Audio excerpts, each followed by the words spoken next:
All right, that's some unfinished business from Friday's show. That's Blackberry Smoke and Waiting for the Thunder. Got Theo Von in studio. I got to explain this to you, Theo. Yeah. I had that band in on Friday. They did 4 songs for us. Well, they actually did 3 and like a third songs for us. Blackberry Smoke? Blackberry Smoke. I looked at them. I'm like, hey, man, you guys got one more. And they started that song, Waiting for the Thunder, the first song off their Like an Arrow album.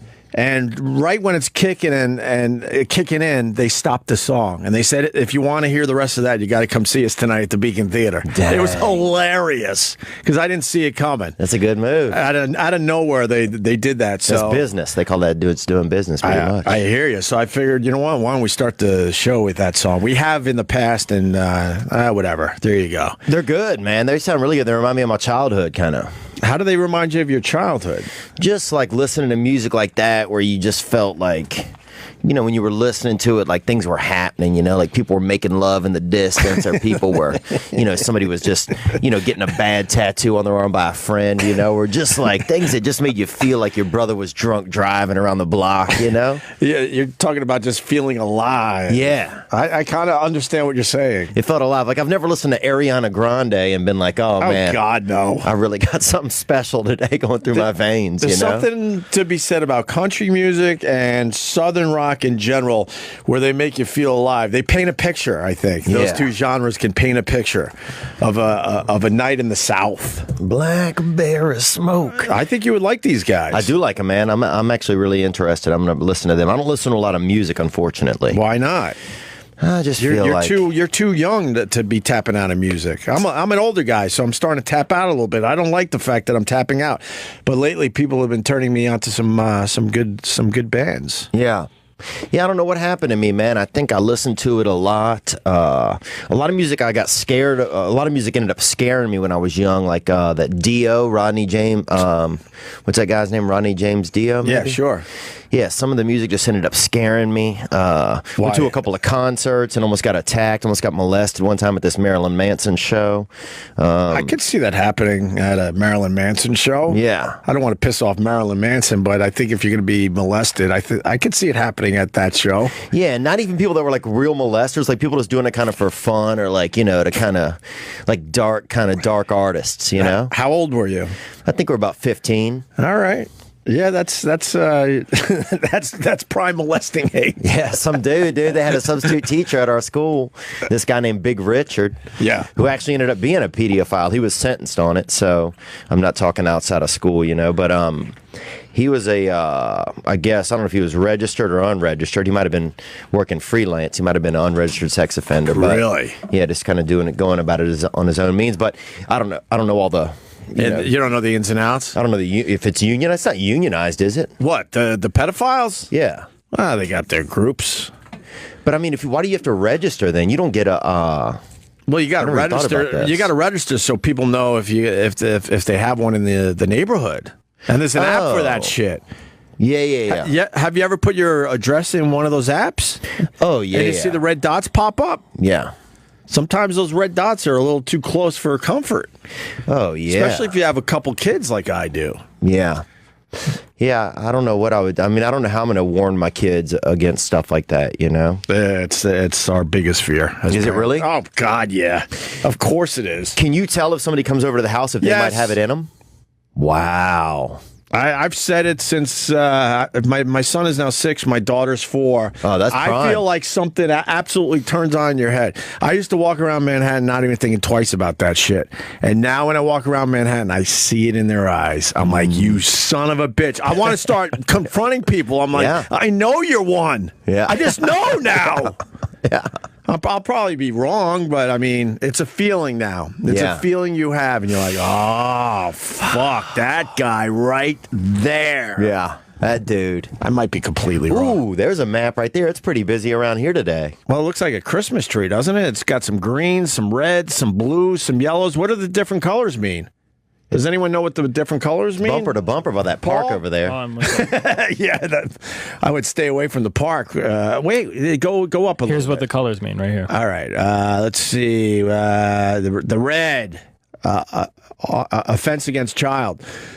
Blue, sexual battery. Oh boy, the yellow and the orange is the rape. And then green is just other. They throw you in the other category. That's vague, huh? That's a lot of shit in the That's area. like dick out in the subway. Huh? Yeah. I didn't hear you. I said that's like when exposing yourself, like dick in the subway or something. Yeah. Yeah. Well, Union City looks like the place to get molested, actually. if you're trying to get out for the weekend, you know. There's that many fucking creeps in Manhattan. That's a lot. Is there an angry feminist chart? I wouldn't mind seeing one of those as well. Just bounce this out a little bit. So I don't know why anyone would want to go to Midtown Manhattan where we are right now. Yeah, go to Midtown Manhattan. That's oh my God, that's not good, man. That is not good. Why would you go see the Christmas tree? There's a lot of fucking creeps in the area. Yeah, somebody's liable to try to chew on your tinsel while you're down there. I was telling Theo, I feel nauseous. Yeah, and it's one of two things. I went and got my teeth cleaned right before the radio show. I called to make an appointment for maybe next week or so, and they're like, "You can come in at 1 o'clock." So I mean, look, it's only 3. It just happened. Yeah. And I think the drill, not the drilling, but the vibrations and stuff as they're cleaning your teeth made me nauseous. Or it was the cab. Because when you jump in a cab in New York City, all they want to do is talk about Trump. Oh, yeah. And that'll make you nauseous at this point. I don't want to talk about Trump anymore. They probably want insider information. A lot of those guys seem like anarchists. They all hate Trump. Wow. And they are convinced if you're in their cab, you also hate Trump. Wow. Yes. That's crazy. And this guy was going at it. And then I was passing some buildings that had the Trump sign on, and boy, did that get him going. Yeah. He was basically saying, I thought all those signs were coming down, and I had explained to him, no, just only a few buildings so far. A few of the buildings got together and said, we need the name Trump off the side of our residency. So, wow, really? Yes. Oh, God. Yes. They don't want any part of it. Like, that's going to do anything. So they had some kind of petition that everyone signed, and they got it done, man. So the name has come off some buildings. Oh,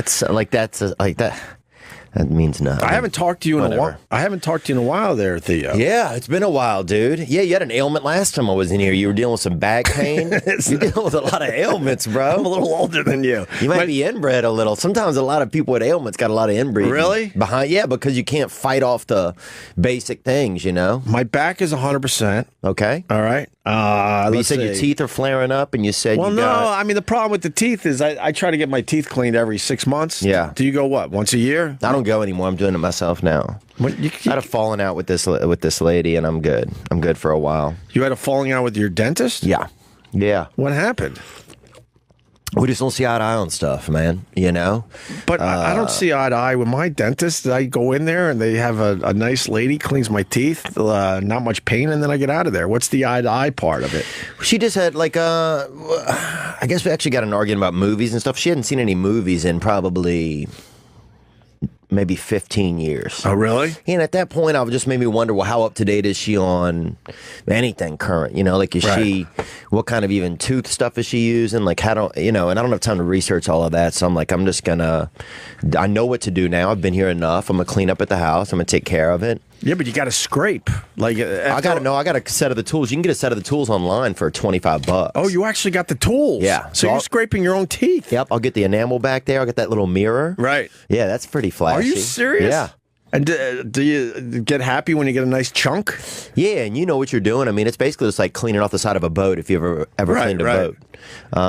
So yeah, it's a basic. It's normal. I mean, I feel like there's some things that I probably are out of my control, and I'll wait until I'll probably run into somebody and kind of kismet, and I'll find a new dentist there. But I'm not doing that this year. Probably not even next year. See, I got to take the other side of your argument. If she's not up to date on movies, like she hasn't seen a movie in a while, you said? Yeah. Maybe she's spending all her free time just studying her dentistry. Yeah. I don't want that. I want somebody with some flair. I want somebody with some social skill, fucking charisma. You want some back and forth as your mouth is stuffed with all her instruments. Yeah, I don't know. But we'll see, man. Who knows what'll happen next? Hey, you're still young. You don't need your teeth cleaned as much as us older people.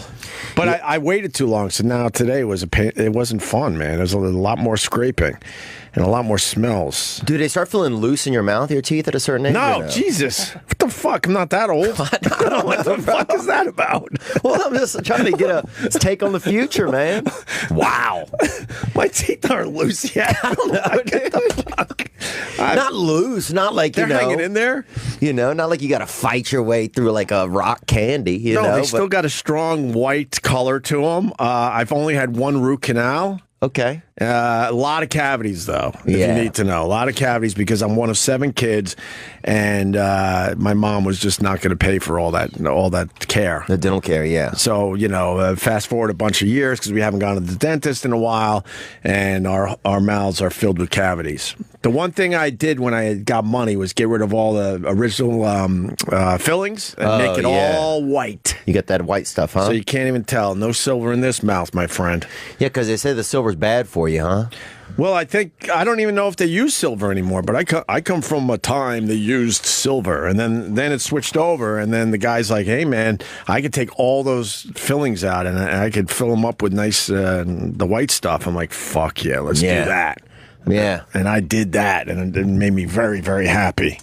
So... Yeah, I'm happy. I used to have spaced out teeth when I was younger, and I got braces, and then now my teeth are starting to space again. I'm thinking about just letting them go, you know? What do you mean space? Just spaced out. Like I had a lot of, just spaces. Oh, like, they had to push them back together? Yeah, it looked like kind of like a 7-10 split in there, you know? Like somebody, little stray-handed. I was stray-handed around the front, you know? My problem is my lower jaw is, I guess, maybe on the small side. So, wow. So I need the bottoms to be pulled apart. So there's a little, they're a bit on the crooked side down there. Yeah. People like to point that out when they're going for that hate. Yeah. When you're young and people want to... They want to go for that hate and go, hey, why don't you get your fucking teeth fixed? Yeah. Yeah. People that can't even speak. You can afford it. Why don't you get your teeth fixed? Some millionaire you are. If they don't bother me, why they bother you? It gives me character. Look, I'll show you. I don't give a fuck. Yeah, you got a very I got one behind the other, pretty much. Little rodental. It's a little rodent back there in the bottom. They said I could get some of those adult braces, but I don't know. I think that's creepy when adult people get braces. Yes, Eric. Just get veneers. Yeah, why? Why? My crooked teeth bother you too? No, I don't care. But okay. I just would do it just because the whiteness of the veneers annoys everybody even more. Yeah, that's get true. veneers. Those are fake. Yeah, well, they redo. Yeah, they rebuild your whole teeth, and it's super white. No, I'm gonna hang in with my original teeth as long as I can. You're no fun. They have the Invisalign or whatever it's called, though. I could get that, but the guy said he goes, "You might talk a little funny," and I go, "You obviously haven't heard my radio show." That's it, man. I talk a little funny already, so I don't know. I'll figure all that shit out. How's California treating you, Theo? It's okay, man. It's a little scary after the presidential thing, after the presidential election. Why is it scary to you? Just people crying into their billfolds, just like a lot of liberals are upset. And everyone seems to be upset. Yeah, I just think it's a perspective thing. I think people's perspectives are totally different in certain areas in their lives, Yeah. I don't think anybody's wrong. I just think that their perspective's different. Right. Like you grew up poor in the Midwest or the South, like your idea of what life is totally different. Your reality is totally different than if you live in Seattle. Right. You're 100% right about that. And there's nothing wrong with those people. It's just I feel like a lot of it's the media is the television is to blame. It amazes me that Hollywood hasn't taken more responsibility. Mm-hmm. You shove garbage TV down people's throats for 30 years. Right. Like reality TV. I'm a product of it. I was in reality TV. Like I realized it was did junk. You well, right? Yeah, it was fun to make a little bit of money, but I also realized after 5 years, like, this is junk. You realized it was junk as you were doing it? Yeah, there's just no future in it. Right. I was like, what is this? I don't have no message. I'm not I'm just somebody else's Muppet, Right. But yeah, but you made something of yourself. A lot of you of your fellow reality stars didn't do much after they had that fame on TV. Yeah. You have moved past that, my friend. Yeah, I migrated, man. It took a while. You know, it took a while to get into comedy. It took about 13 years of work. Yeah, you got to work hard at it. Yeah, you got to work hard at it. A lot of these reality stars, they think that fame is going to last forever, and they're not working toward anything. Yeah. As soon as the TV show dries up, they're fucked. Oh, yeah. And it can be a dark fall for people, too, because you're really popular, but you don't have any money. Is the worst part. I mean, I remember asking people for money at the bus stop to get on the bus. Right. And they would recognize me. And they probably thought it was a joke, like you were filming some new TV show. Hey, man, I'm part of Theo's show. Give him money so he can go on a bus. I think it's going to be on MTV this Saturday.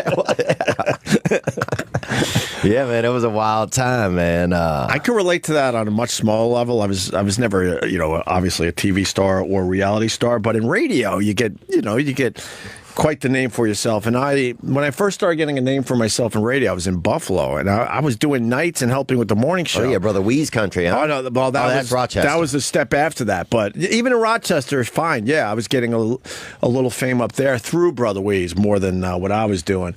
And then people would be like, they would freak out when they meet you. And I'm like, yeah, that's great, but do you have a few bucks so I could eat? And I wasn't even joking. Like, I was making no money, man. Yeah, let's split a Cinnabon, huh? I was making $12,000 in Rochester. I remember my salary. And then I moved to Buffalo for the big raise. Everybody's making $12,000 in Rochester. Well, dude. Well, it does go a little further in those type of places. Areas. Yeah, out in Webster. You could eat for a year on about $800. Rochester. I spent some time around there, dude. I hitchhiked. Buddy of mine vomited in his car out by Days Inn out there. Sure. I was there for St. Patty's Day. Most of the ladies there, a bunch of street beasts. They're all like, all of them just look like 700 of the same exact 5'3" Rubenesque, beautiful little freckled Muppet up there. I gotta tell you, it has changed over the years, because then I moved to Buffalo to finish my story, and I'm gonna tie what you're saying into it, definitely. And then I went to Buffalo for the big raise. I was making $14,000 instead of $12,000. And the women in Buffalo, the nickname for them were the Buffalo Betties. Ooh. They were called Buffalo Betties, and to your point, they all looked exactly the same. Yeah. They all could have lost easily 20 pounds. Yeah. Easily. Always wore big, huge sweatshirts that had just the Buffalo Bills logo on it. Yeah, Jim Kelly. All that shit. Yeah, from some Jim Kelly luncheon that they bought it at. Yeah. But that was back in the day, because the few times I've been to Buffalo in recent years and Rochester, they're all right, man. Yeah, it's coming along. What do you call them, road beasts? Oh, they had some real. I'll tell you where they had some real slam pigs that I met. Actually, was over in Manayunk, Philadelphia, out in that area, dude. All right, I've been there. Buddy of mine took me to an attic there one time where they were serving liquor and it was packed, and they literally just played the Philadelphia Eagles fight song 100 times in a row. Over and over again. That's Philly, all right. A couple of girls were dressed in Christmas lights, I remember, dude. Well, it's one of those... and I wish the power would go out after I saw their bodies. But but people were just getting liquored up and partying, and it was good people. It was a good time. Was it one of those illegal bars? It looked illegal. It might have just not had a lot of money for chairs and renovation and stuff. Well, Philly's known to have those after-hour bars that are illegal, and you'll just pull up to like a row home or something and know which door to knock on, and then you go through a door and it's like, holy fuck, this is pretty awesome. They got it set up like a bar. Yeah, that Philly's was known for that shit. I haven't done that in a while, but it was a good time, man. But probably about, God, how many years ago now? I don't know, like maybe 8 to 10 years ago, we hit a few of those joints over the years. Yeah. Bars are closing. And I'm like, thank God the bars are closed. Time to go home. And you're always with someone like, nope, one more fucking stop. Yeah. And then you're driving to this out-of-the-way place. It's not even close to, like, businesses. And you're like, we're just in some weird neighborhood. Oh, man, this place rules. And then next thing you know, you're in the middle of an after-hours party that is set up like a bar. Oh, it never rules, man. It never rules. At that time, it never rules. You think it does, but it's over. Oh, man, I was in Louisville one time, and I met I was after the show. People after the show are always like, it's always the shadiest people that take you out. Beautiful people, but they shady as well. And this guy was like, you want to come with us? And I'm like, sure. They had a limousine, right? Right. And they had a brother right there who was asking for change or selling drugs or something. I'm not sure, but I was like, I'll only come if my friend can come too. And I just pointed at this dude, right? Because I just had this feeling that he hadn't been in a limousine, right? Yeah. And I know I was jumping to conclusions, but that was my feeling. And they're like, huh, that's your friend? I'm like, that's my boy, you know, Big Sherman, you know? And they're like, all right, he can come. So then I went over to him and I was like, bro, you and me getting in a limousine, just act like you're my friend. He's like, all right, cool. You didn't know this guy at all? Didn't know this dude at all, dude. So next thing you know, we're all in this limousine with a bunch of dudes. Fuck.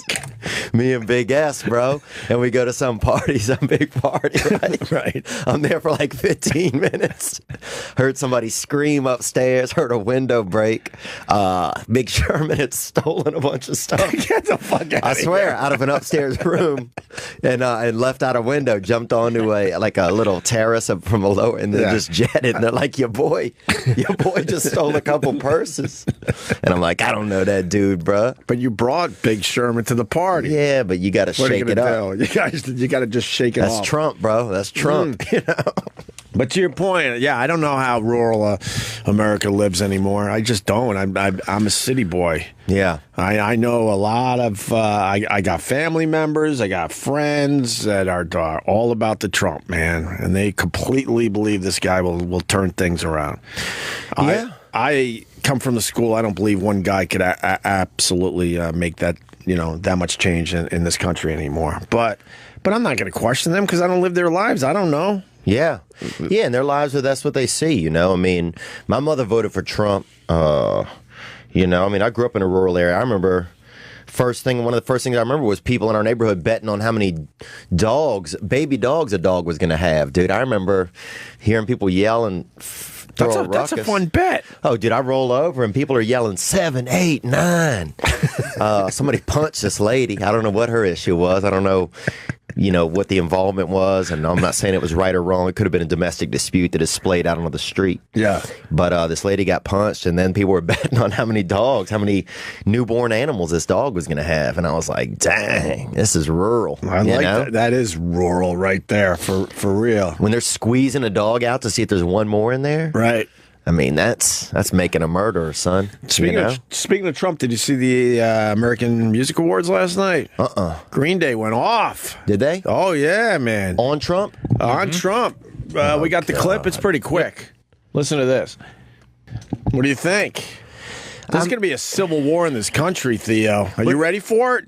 I mean, I'll tell you this. Who's going to fight for if you look at a layover map of Trump voters, right? Those are a lot of those people, it's their kids that fight for our country. Yeah. So I'm just curious as to And I think there's a lot of Green Day fans that probably voted for Trump. I would assume more would vote for Hillary if I had to guess. Is Trump in the KKK? He was endorsed by the KKK. So. But whose fault is that? That's the KKK's fault. Those people are scumbags. He can't control the fact that the KKK endorsed him, right? Yeah, of course they're going to endorse him. They also endorsed, what's his name's new all-white sneakers. The ones by Pharrell. When he came out with that all-white sneaker. Wait, the KKK endorsed Pharrell sneakers? Yeah, dude, they endorse anything that's white, bro. They endorse margarine. They endorse Cool Whip for like a decade. I mean, KKK's a bunch of losers. I always thought it was kind of stupid that they were pissed off at Trump because the KKK endorsed him. I mean, he can't control that. Yeah. I mean, he can't control that. I agree. It just seems like a waste of time to me. It just seems like it's just creating issues, Right.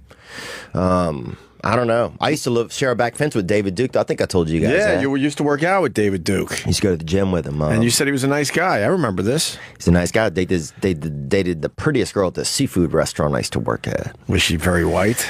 She was white, man. She must have been like Irish white. Oh, she was. If David Duke's going out with a white girl, it's got to be like Irish white. There can't be any questions in there. Yeah. There can't be any type of tan going on. Yeah. People are going to question his motives. Yeah, she was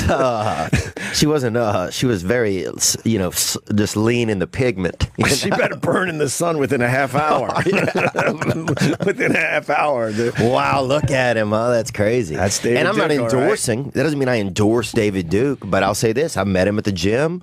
We'd go lift weights sometime. He was a nice man. Right. I wouldn't hire him to do social PR for me. Right. I wouldn't hire him to babysit my mixed child. Right. But I'll say that whenever I met him, he was a nice man at the time. When you saw, you thought you were with a nice man. Yeah. What do I learn from, I'm not going to, yes, I wouldn't hire him to do certain things, but I'm not going to sit there and berate him or not offer, or not seem like he could be an okay human in certain instances, Right. I don't know him that well. What's the feel in California after the election? People are bummed out, pissed off. What's going on out there? Yeah, people are bummed out. That's a big Hillary state. Yeah, it's big Especially Hillary. L.A. Yeah. Especially L.A. Especially L.A., man. And I feel people's pain. You want this better, more, mixed and welcoming America. Right. But that's not the reality in other places, and they haven't had the process to get there. I feel like that a lot of these, more liberal areas have had. Right. It's tougher in different areas. It's different. It's not that those people are. I just hate that everybody calling the Midwest and the South just racist and misogynist. It's mean, man. It just seems so. You're just grouping people into a group and judging. That's seems like the same thing you're accusing these people of doing. Oh, of course. Louis, you were nodding your head. Did you want to add to that? I saw that you were looking at something else there. I saw you were nodding your head to the whole Trump talk. What's your thought? When he was talking about the rural areas, I was just thinking to myself, as far as growing up in a rural area, being one of the only black kids in my class, not classroom, class. Yeah. And then I went to a country concert not too long ago, where I was the only black person in the fucking stadium, and it was scary. Dang. Yeah, that's all. Wait, white people could scare you that much, Louis? When you're the only, not even the people what country the counter show were black. There were no black people there. What country show was it? Jason Aldean and Luke Bryan. Ooh. Big fans. Yeah, I guess that would be. That would be tough, man. I would probably feel the same way if I went to some, more predominantly black concerts. I might feel nervous. Like a Kanye show? I don't know. Kanye's just. What is Kanye, dude? He's just a weirdo that likes people talking about him. I don't even think he believes half the shit he says. If you need to know the truth, I think he has now canceled his tour.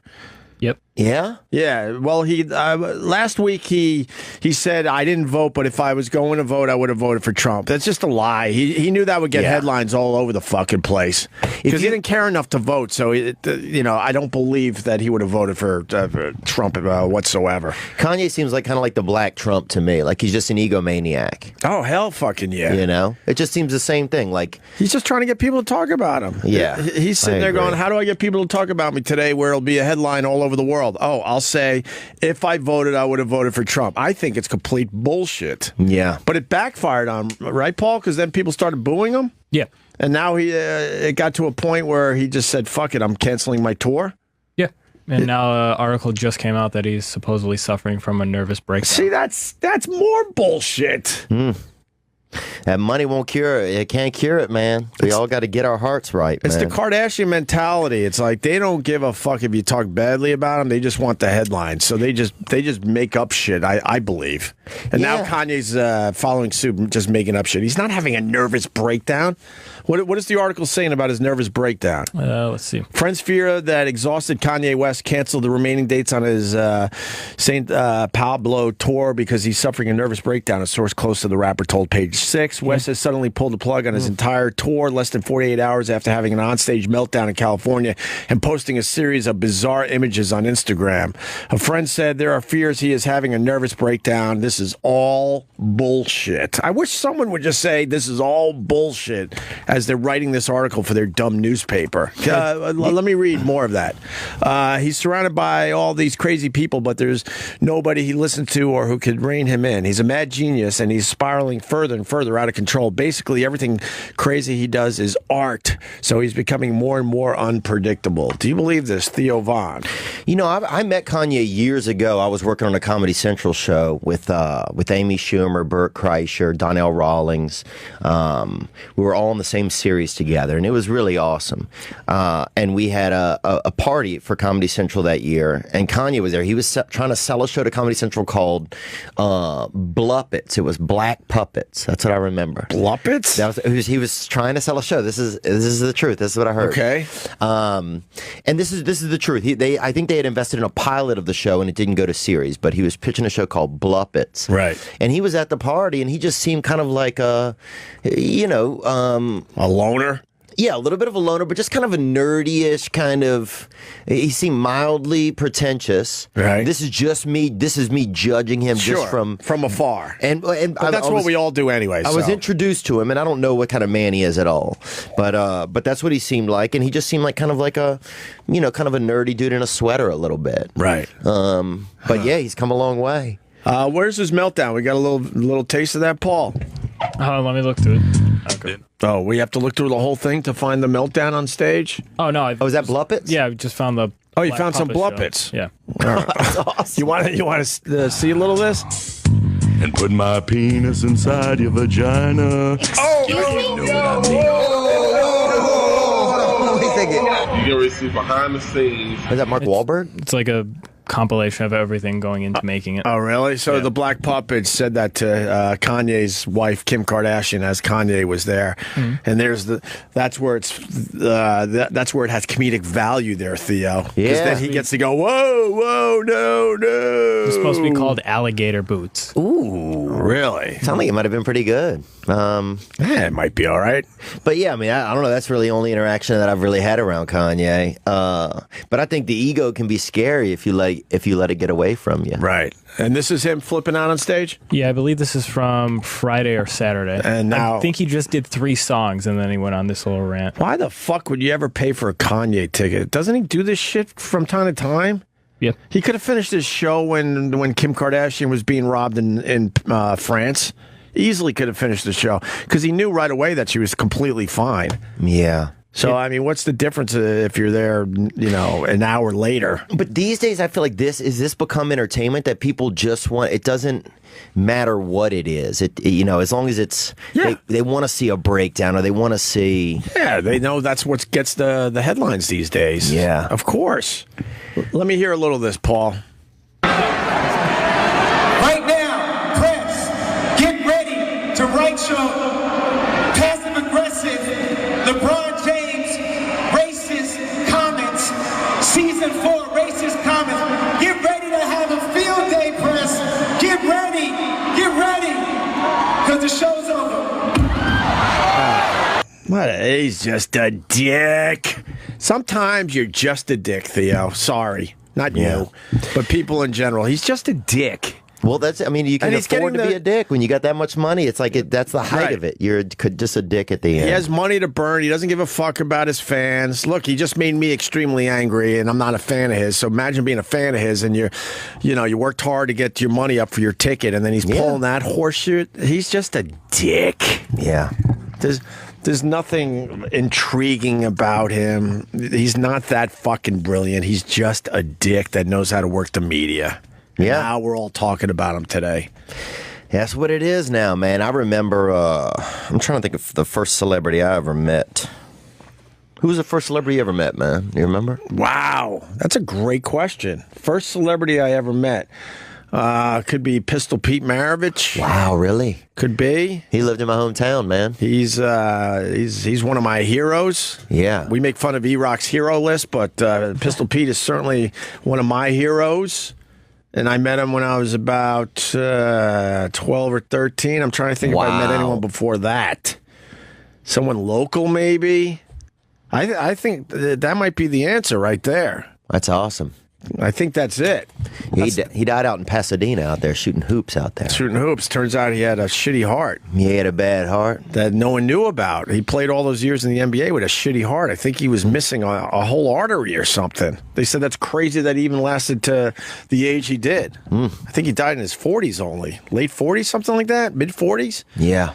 So, who was the first celebrity you met? You know, I don't know who it was. It might have been, they had this gentleman named Morgus that was like a small town. He was like he was on the news, and he had like this haunting kind of TV show that was on at night, and it was like him working in a basement. Right. He was kind of looked like a transvestite, like an early transvestite. Yeah, that's him right there, Morgus. He was, Oh my God, that guy.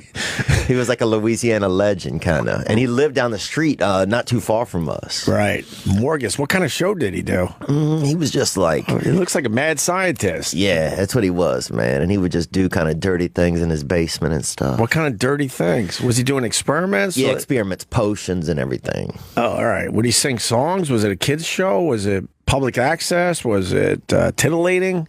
I don't know. It just came on after the news. I remember if you stayed up late, you could see it. You could see more public access. Yeah. Why are you saying definitely? Well, you can just the look of it and everything. I don't know. I mean, that's some local TV, Paul. Yeah, it's local TV, man. It wasn't. That's what it was like when we were kids, right? That's what you got. That's what I hate about living in New York City. I miss local TV. Oh yeah, it was beautiful. You man. get out into the suburbs, and that local TV is fun to check out. Well, I remember my mom won a perm one time on the radio. Speaking of radio, man, she won a perm, man. She won it outright. That's just the worst radio prize ever. Oh, it was great. Was it a tight perm, or did she win the loose one? No, it was. I mean, it looked like somebody just deep fried my mother for about 9 seconds, you know? Just beautiful. Oh, you liked it? Oh, dude, my mother drove a Ford Festiva. Right. And I remember when she came home, boy, she was just fired up. And she looked beautiful. Was her hair in need of a perm? Oh, her whole life was in need of a perm, man. My mother delivered newspapers since the day I was born and still does. So she needed a little beauty in her life. Oh, yeah. She didn't have many opportunities for that. And the radio station gave her some beauty with the perm. Yeah, she won that perm. She won it outright, and we were all fired up. How do you win it outright? Wasn't she just like the 10th caller or something, or did she have to... Sometimes there's you'll call and somebody else has won the same thing. You got to split it with them, I guess, was an issue back in the day. Did you ever have to deal with that? How the hell do you split a perm? I don't know, but I could see somebody else trying to fight her for it. You Really? know? No. Yeah, this wasn't good hair country. I never really gave away. I had to give away a lot of stuff on the radio over the years, but never a perm. I'm trying to think of some of the shitty stuff I had to give away. It was nice, man. Eric, do you remember any of the shitty stuff we had to give away over the years? We didn't get much to give away. Yeah, that was more when I was in like music radio. A lot of tickets, a lot of concert tickets. Yeah, tickets. A lot of trips to see bands, but those never went to an actual listener. That always went to a friend of yours. Really? Oh God, radio's like you're gonna dirty. win it in Vegas? Radio's dirty. Wow, dirty. Oh, that breaks my heart. Is Buzzy in there, Eric? Yeah. Yeah, Buzzy knows. Buzzy's my one of my oldest friends. I met this dude when he was 18. Oh yeah, man. Buzzy, What's up, Opester? tell Theo about how dirty radio is and how many concerts you went to because your friend was on the radio. You know, it's amazing the luck that your friends can have when you're looking for that 97th caller. Wow.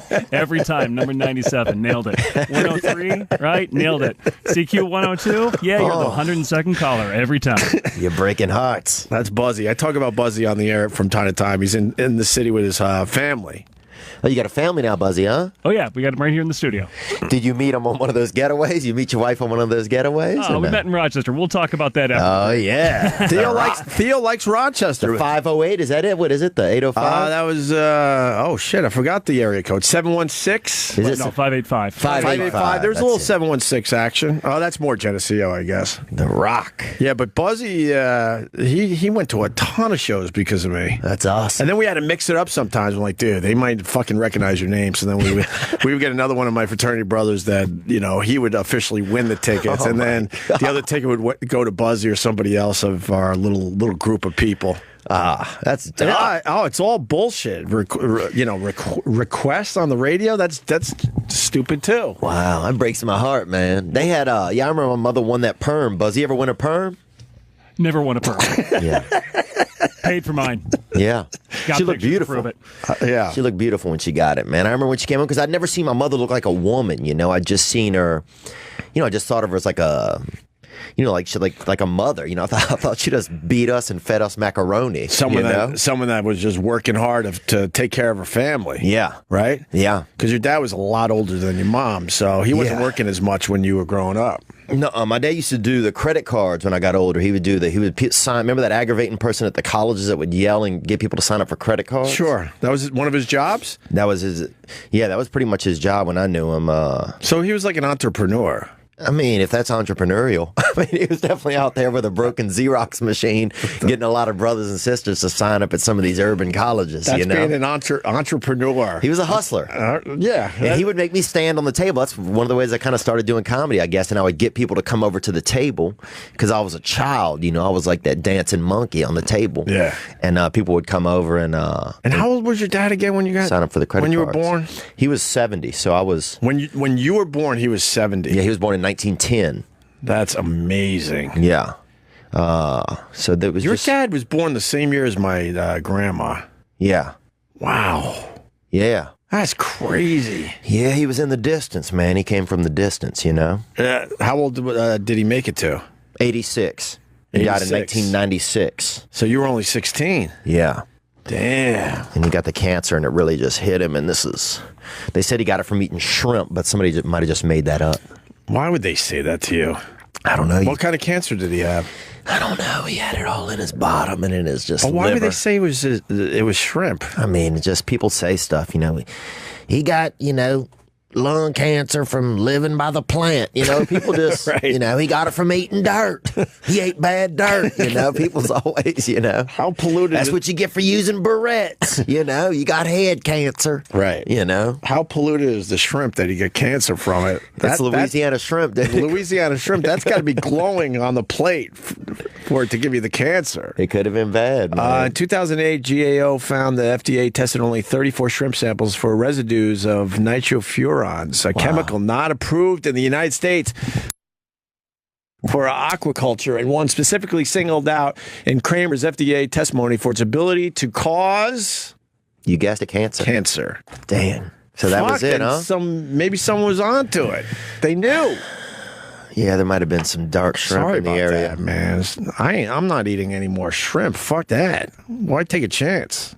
I guess he was risky. I guess he was a risky man. Right. How long did your mom's perm last, and then what happened after that? Well, I'll tell you, this ties back into what we were talking about small town television, because they had a man on the TV selling chairs. This man, Big Charlie, was selling furniture. I think it was Big Charlie's Chairs or something, Big Charlie Furniture. And this commercial would come on, and you could call, and they would send a chair. He was going to bring a chair to your house and show you the chair in the comfort of your own home. Yeah. He was like, and it flashed on the screen, double comfort, the most comfortable chair in the comfort of your own home. Nice. And this is when America had only knew, one amount of comfort, like double comfort.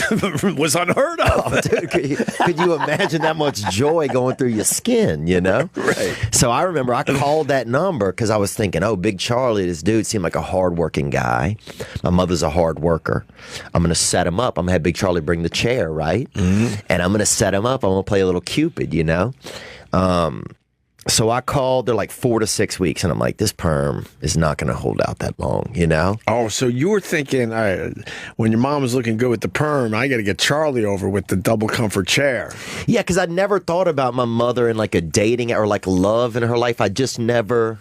But there was just a reflection in her when her hair looked done that she felt attractive, I guess. And I don't know if I sensed that as a child you saw or what. The glow. Yeah. She had that glow. Oh, dude, she looked like, she just looked great. Okay. She looked beautiful, dude. So I set him up, and they said 4 to 6 weeks, and I'm like, we can't, And you knew the perm at that point was going to be on the droopy side. Yeah, it was going to be. And there's no way we're going to win 2 perms. Like, Were they still giving away perms on the radio? Oh, I don't know, but we weren't that blessed, The odds of winning 2 perms, 1 family? That's pretty amazing. Come on, bro. What? Not on who. I mean, I couldn't see it happening, but so I called. They said 4 to 6 weeks. And then I remember my sister yelling up the stairs one day, Theo, somebody's here. And I come running down. And I remember looking for my mother. You know, I'm like, I'm ready. This is, I'm ready to be the son of a furniture man, dude. I pictured us living at Big Charlie's, just sitting on all types of furniture, eating off of a couch. I pictured everything, you know, sleeping on big beds, and and I opened the door and they had two. Big Charlie wasn't there. First, I saw the chair. And it did look better on television. I remember that. It looked like a bunch of kind of discontinued chairs that they had put together in like a new type of chair, Right. And then I saw they had two adult lesbians there. Big Charlie wasn't there. Why the fuck doesn't Big Charlie come with the comfort chair advertised? I know. That was, I guess, what kind of shook me. And then they came in. One of the ladies looked kind of kidnapped. One of them definitely looked like an adult lesbian. So, 90s lesbians, basically, the real healthy one, and then the one that was kind of just still, trying to get an associate's degree, And they came and they showed us the chair and everything. And and one of them helped herself to a glass of water, the stronger one. And my mom got upset, not at them because they were lesbians. One of them was a real bossy and just demanding we buy the chair. And I remember they sat me in their lap like I was part of their family, and they was showing it off, and she threw us all out. My mother threw me out too that day. Why did you get thrown out? Yeah, I was for part setting of up the comfort, wasting people's time. Yeah, setting up the comfortable chair. Wasting people's time, dude. And then was your mom's perm okay though? Because it sounded like you were going to fix up the perm before the chair arrived at your house.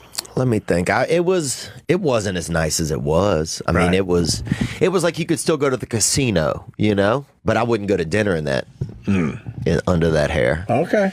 I mean, maybe you could go to like Pizza Hut, but I wouldn't go to like the crab place, The fancy crab place in town? I wouldn't take her to that place. So did you guys ever meet Charlie? No, we never met him. And I got a little disenfranchised with big business and commercialism. Well, it sounded like it was a bit of a bait and switch. Yeah. They had you all set up, and then they switched it out, and instead of fucking Charlie coming to your house, you had the lesbians.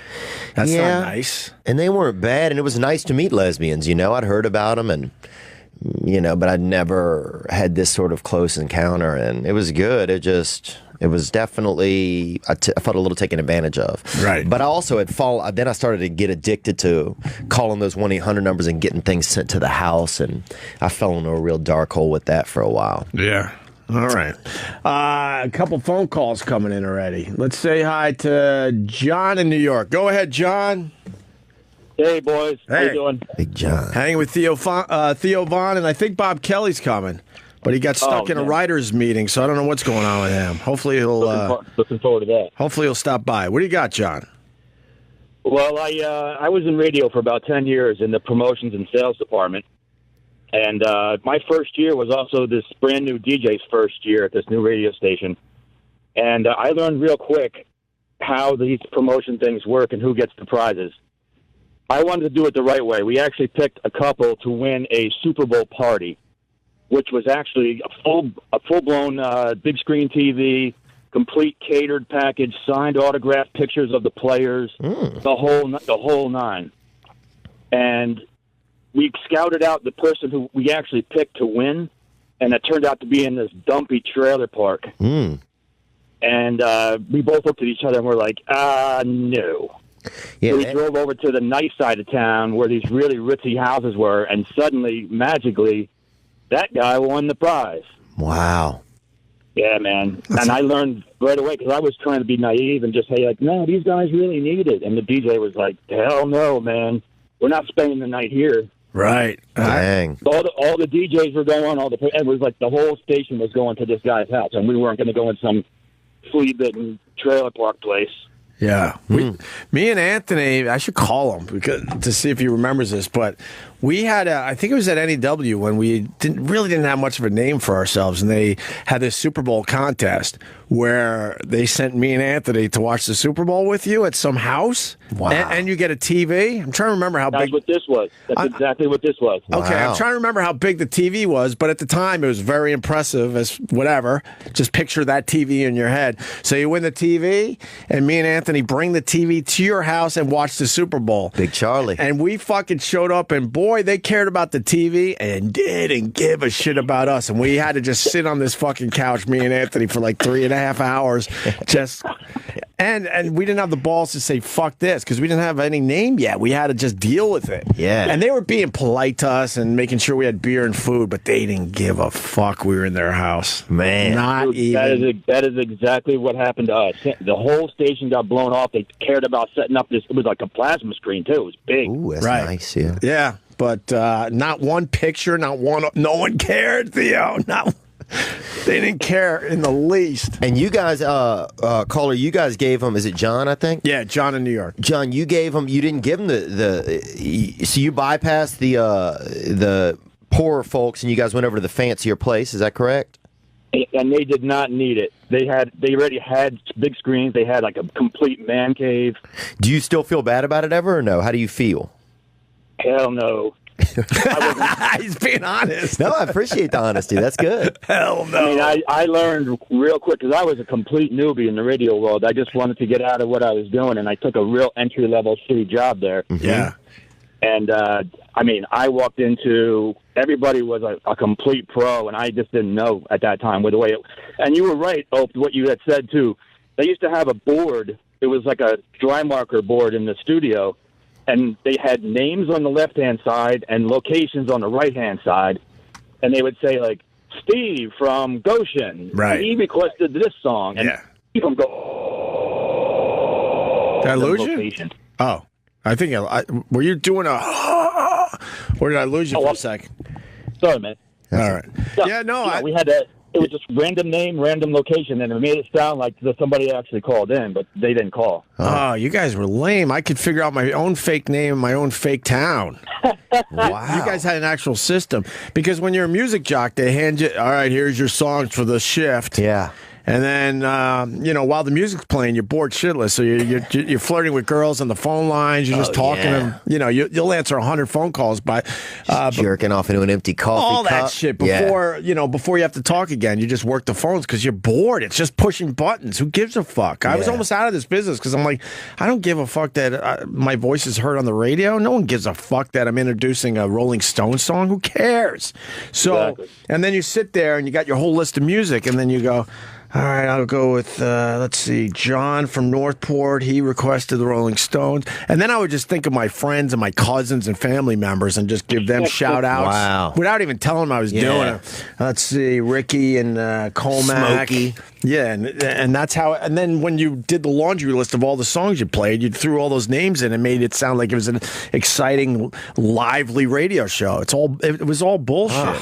And then people call you over and over again, like, when the fuck is my Zeppelin song going to be played? Yeah, I and used I'm to like, call in. dude, I got I'm looking at the list here. I got 20 requests before you. I'm going to try to get it on, though. These dummies don't even realize as they listen to their favorite radio station, they're hearing the same rotation of songs, and there's no requests being played if you really were paying attention. This is really, I'm learning here because this is it's like you guys pulling back the smoke screen, Oh, because every song was tested and studied, and it's like if you play the Rolling Stones, you got to follow it up with like a Tom Petty song or whatever the fuck. I'm just making this up because I don't remember it anymore.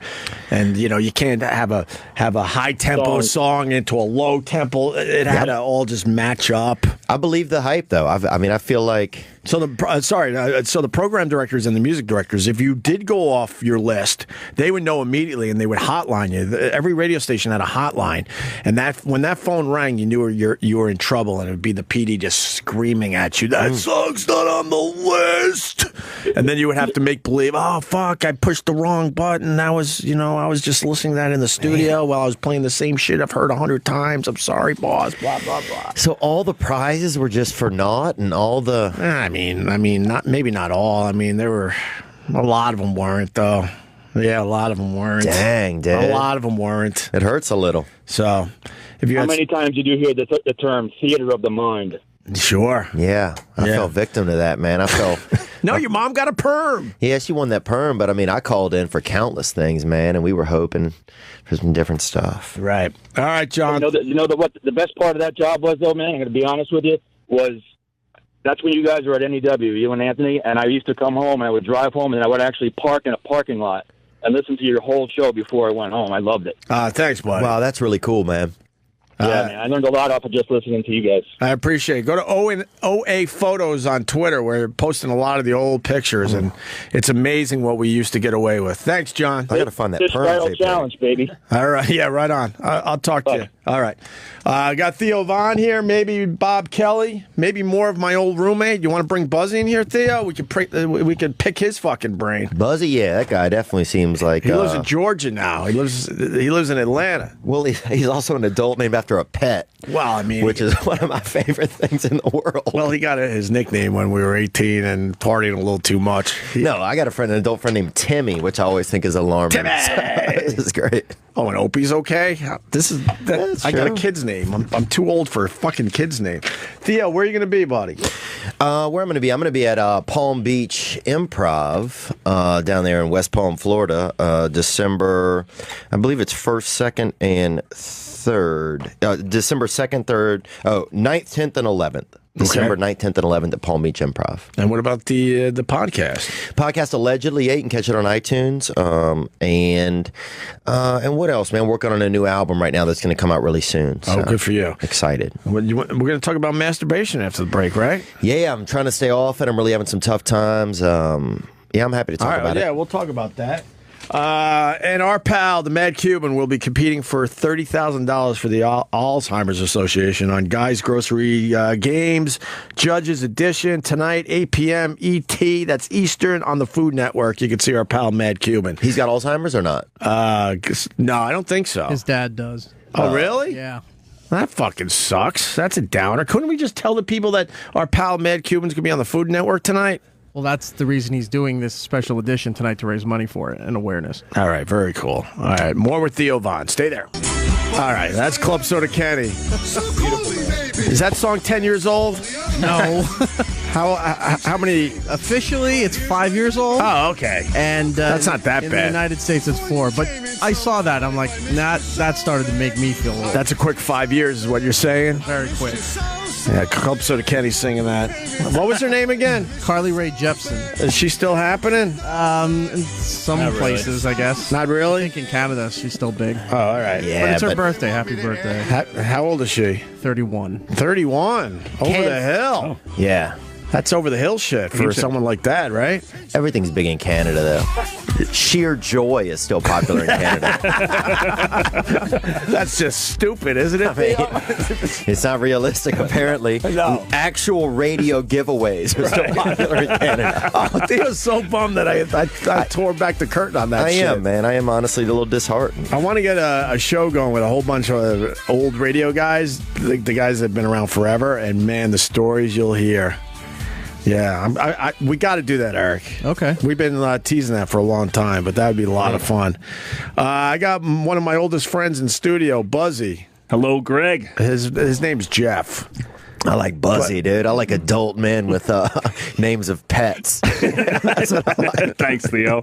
Yeah. He's very successful, but I love calling him Buzzy. And then he's like, dude, Jeff, shut the fuck up. You know who we're hanging with right now? I'm like, Buzzy!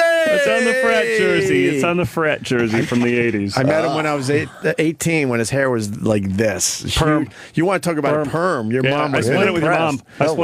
You would have been impressed by the perm this guy had. Natural, too. Oh, wow. That's nice on Natural, a man. long, fucking curly hair.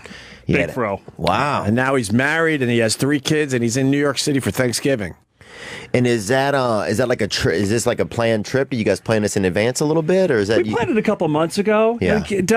We live down in Georgia now. Been down there for 10 years, and they get the whole week off. So you're looking at 5 days plus 2 on the front end, 2 on the back end. That's a lot of togetherness in one house. Yeah. Right. So might as well get out on the road, get some plane rides in there. Yeah. Get a little fun and frolicking in a big city. Let the nuts breathe a little, huh? And you don't want to deal with the Trump talk. There's a lot of people not going to Thanksgiving because they don't want to deal with the Trump talk. That's ridiculous. It's becoming a thing, Theo. You're not going to visit your family? When does your political stance come before your family? That's ridiculous to Only me. in recent years when Facebook was invented. Before that, you didn't know how they felt about candidates and this and that, so it didn't matter. Yeah. But now they're putting their views up there, and you're like, holy fuck, I hate a lot of my family members. My mother voted for Trump, man. I would never not I think it was better when we didn't have Facebook, where you didn't know how they thought. Now, I got a brother that's pretty right-wing radical, like, holy fuck, dude, you weren't raised this way. What's up? Wow. Crazy shit. Yeah. He believes in a lot of that conspiracy crap. Oh, yeah. I mean, I guess you don't know. I mean, sometimes you think the radio prizes are real. Right. I believed in it. Oh, you're more worried about that than anything else? No, that's a conspiracy theory, I think, that they were real. So many sacred truths being torn down today. Yeah. But Buzzy, I'm excited you guys got out of Georgia. Yeah, they'll let the kids out for anything in the South. I remember somebody got bit by a dog 2 counties over. We were out for 2 weeks for a rabies lockdown. Usually it's just a little freezing rain will shut it down for a week. Where do you guys usually go for Thanksgiving? We went Is to anyone going to miss you? Nah, we went to Miami 2 years ago. Had the best time. So Thanksgiving is... went to Washington, D.C. one time. Oh, wow. So you don't do the family... It's a great week just to stay in the USA. Yeah, go to places you haven't been. Do some fun things. I was... Spring breaks are for, warm, tropical, or foreign islands, but Thanksgiving's just a good time to keep it local, within the contiguous 48. Yeah, well, my anniversary's tomorrow. Oh, wow. 8 years tomorrow, and we spent Thanksgiving on my honeymoon down in Turks and Caicos. It was awesome. That's fancy. I mean, we checked in with family, but it was kind of cool to do something different during the holiday. Yeah. Because the holidays start seeming like it's like Groundhog Day. Yeah. It seems like the exact same thing every year. The exact same stuff comes through the house. You're sitting in the exact same spot, having the exact same conversation you did the year before. I don't know how you mix it up because we all go through that. Thanksgiving Day is a good day to fly, too. Why? Nobody's flying. It's easy. Same with Christmas. Right. Easy day to fly. Chill. So are you going to do turkey on Thanksgiving? We're doing Chinatown. Are you guys on Thanksgiving? Yeah, why not? That's awesome, dude. I like what you're doing. We eat turkey all the time. You're going to have some Chinese turkey, man. You're going to have it's either gonna little be cat. We're breaking tradition. Rat, pigeon. You're going to have some hot duck. cat, boy. We're breaking with tradition duck. this year. Yeah, dude. I've had a pony before, actually, at a wedding one time. Pony. And, I've had pony. What else have I had, really? Pony sounds horrendous. It wasn't bad. It wasn't bad. Tastes kind of like a kid's birthday party a little bit, Kind of leaves that taste in your mouth. I don't mind a little pony. I don't mind eating some exotic meats, man. What would you eat on a plane? If you was on a plane crash, I always wondered what you'd eat. What would you eat? What ethnicity are you going for if you're in a plane crash, So Buzzy? this is alive. We're flashing back to alive. Yeah. Okay? You're there. Your plane crashed. Well, give me You some gotta pick. options. You got to pick. What kind of people are on the plane? Give me a few options. Everybody, okay? Everybody's on there. Black, a black dude or girl. Yeah, all of it. It's all available. No, give me some actual fucking... Okay, you got a Vietnamese guy, all right? Vietnamese guy. Yeah. All right, let me write this shit down. Okay, damn, dude. That seems like that would be a little gay. You're like, this is like Jeffrey Dahmer's game show. All right, Vietnamese guy. That seems like it'd be a bit on the gamey side. You definitely got a... No offense to our friends out there. No, you got a brother and a sister for sure. How dark? I think the brother's mixed, but the sister's dark. I don't like dark meat. Okay, well then you're not going to eat there. So now I got another guy option. You got a Greek. You got 2 Greek women that are real hardy, thick in the neck, and you got a lot of people like Buzzy. You got a lot of very white, a lot of safe whites. And a couple of children on there. Jesus. And the children are on an athletic team, though, so they're strong in the legs. Jeez. I think we're driving home. Well, we're driving home next week. Okay, then you're in a car crash, and it's a really big car. I'm just saying. And they're alive? Yeah, you guys don't believe Everyone's alive, and so you're going to... No, everybody's only going to be alive for about another half hour. That's what I mean. All right. And you got to eat. All right, you can't kill the kid. That's stupid. I'm going... I would go Greek. Oh, wow. I would have to go Greek. I could see that. Right? Yeah. It's up to you. What's your choice? I'm going hungry. Oh, you really? I'm going hungry. I'm thinking what part of a human body would you eat to survive? Oh, I'd eat the ass off that little Vietnamese in a heartbeat, brother. I would just chomp the cheeks off of that beautiful thing because they're clean meat, I've heard. And outside of that, I'd probably save the sister. I'd freeze the sister probably for like a holiday. Yeah. Because we might be out there for a while. You mean pack it in snow? Yeah. Pack it in snow. Pack it in snow. And then I'd have a couple of the children, man. You're kind of looking forward to this, aren't you? Well, I'm not going to land out there and have no idea what I'm doing like you guys are. Would you eat your own body part to survive? I don't know. Take a couple toes off, maybe. Try to figure out which toes you could, survive if you didn't have. I got medium arms, man. I've always had. I know, but then when you get back to like arms. Civilization, you got a big chunk out of your bicep. That's going to be pretty awkward in the gym. Yeah, it's true. Long sleeve shirt. Yeah, I go long sleeve. But I'd probably. I don't know how you eat your arm. How you lose your arm? I ate it. That's a cool story. Good story. Buzzy, Trump, Georgia. How do they feel down there? Oh man, and it's funny. Atlanta is different than the rest of Georgia. It's two worlds. Right. It is completely two different worlds because you get out into the rural parts of Georgia. And they're all Trump, right? Absolutely. Okay, that makes sense. Absolutely. Yeah, that makes sense. But Atlanta's all about hating Trump? Atlanta's all hating Trump. It's all Democratic. But guess what? He won. Do you care either way? I fall into your camp. It's like, how much can one guy do? Right. How much can one guy do anymore? I don't think they can do a lot. Yeah, I think there's going to be a lot of Trump supporters that are very disappointed that their lives don't change drastically. Well, it's just like 8 years ago. Hope and change, and it didn't change that much. No, there were a lot of people that... There were some shifts. Sure, but there were a lot of people very disappointed that Obama didn't get half the shit done that they thought he was going to get done. Wasn't the promised land that everybody thought was going to happen. No. Nope. And it's the promised land of people that are doing well. Like their lives aren't that different, you know? I just think there's just a big disparity. And I think a lot of people blame, keep saying racist stuff. I think it's all class, man. As long as they got us fighting about race, we're not realizing that it's class. And that's just that the rich are going to keep getting richer, and the people who are struggling are going to keep struggling, man. I don't think this ends well. I think in 2-3 generations, this doesn't end well. This 2 or direction. 3 generations. I think it's going to get ugly in the next 4 years. Yeah. Well, just look this country is divided. Look at the disparity in the polling numbers. So many didn't see it coming. And who are the ones that are, running the messaging there? Right. It's the class that's up here, not down here. They're disconnected. They didn't have their finger on the pulse of things. Because they're just so disconnected, man. It's bizarre how they're 2 different classes. It's a lot going on. It's just disheartening. I just hate to see people. It's just perception. You got to see people's perceptions, and people's lives are so different, right? And they're not bad for having that life. They live in a different world than you do. So you see it on the road. You're all over the country. Oh, my mother's a Trump supporter, man. My mother graduated from Duke University. She's not uneducated. She had some bad luck. She had 4 children with pretty much a deadbeat dad, and we didn't have any money. And my mother, sacrificed emotionally raising us. She wasn't available, but she worked every single day, and she didn't accept any welfare.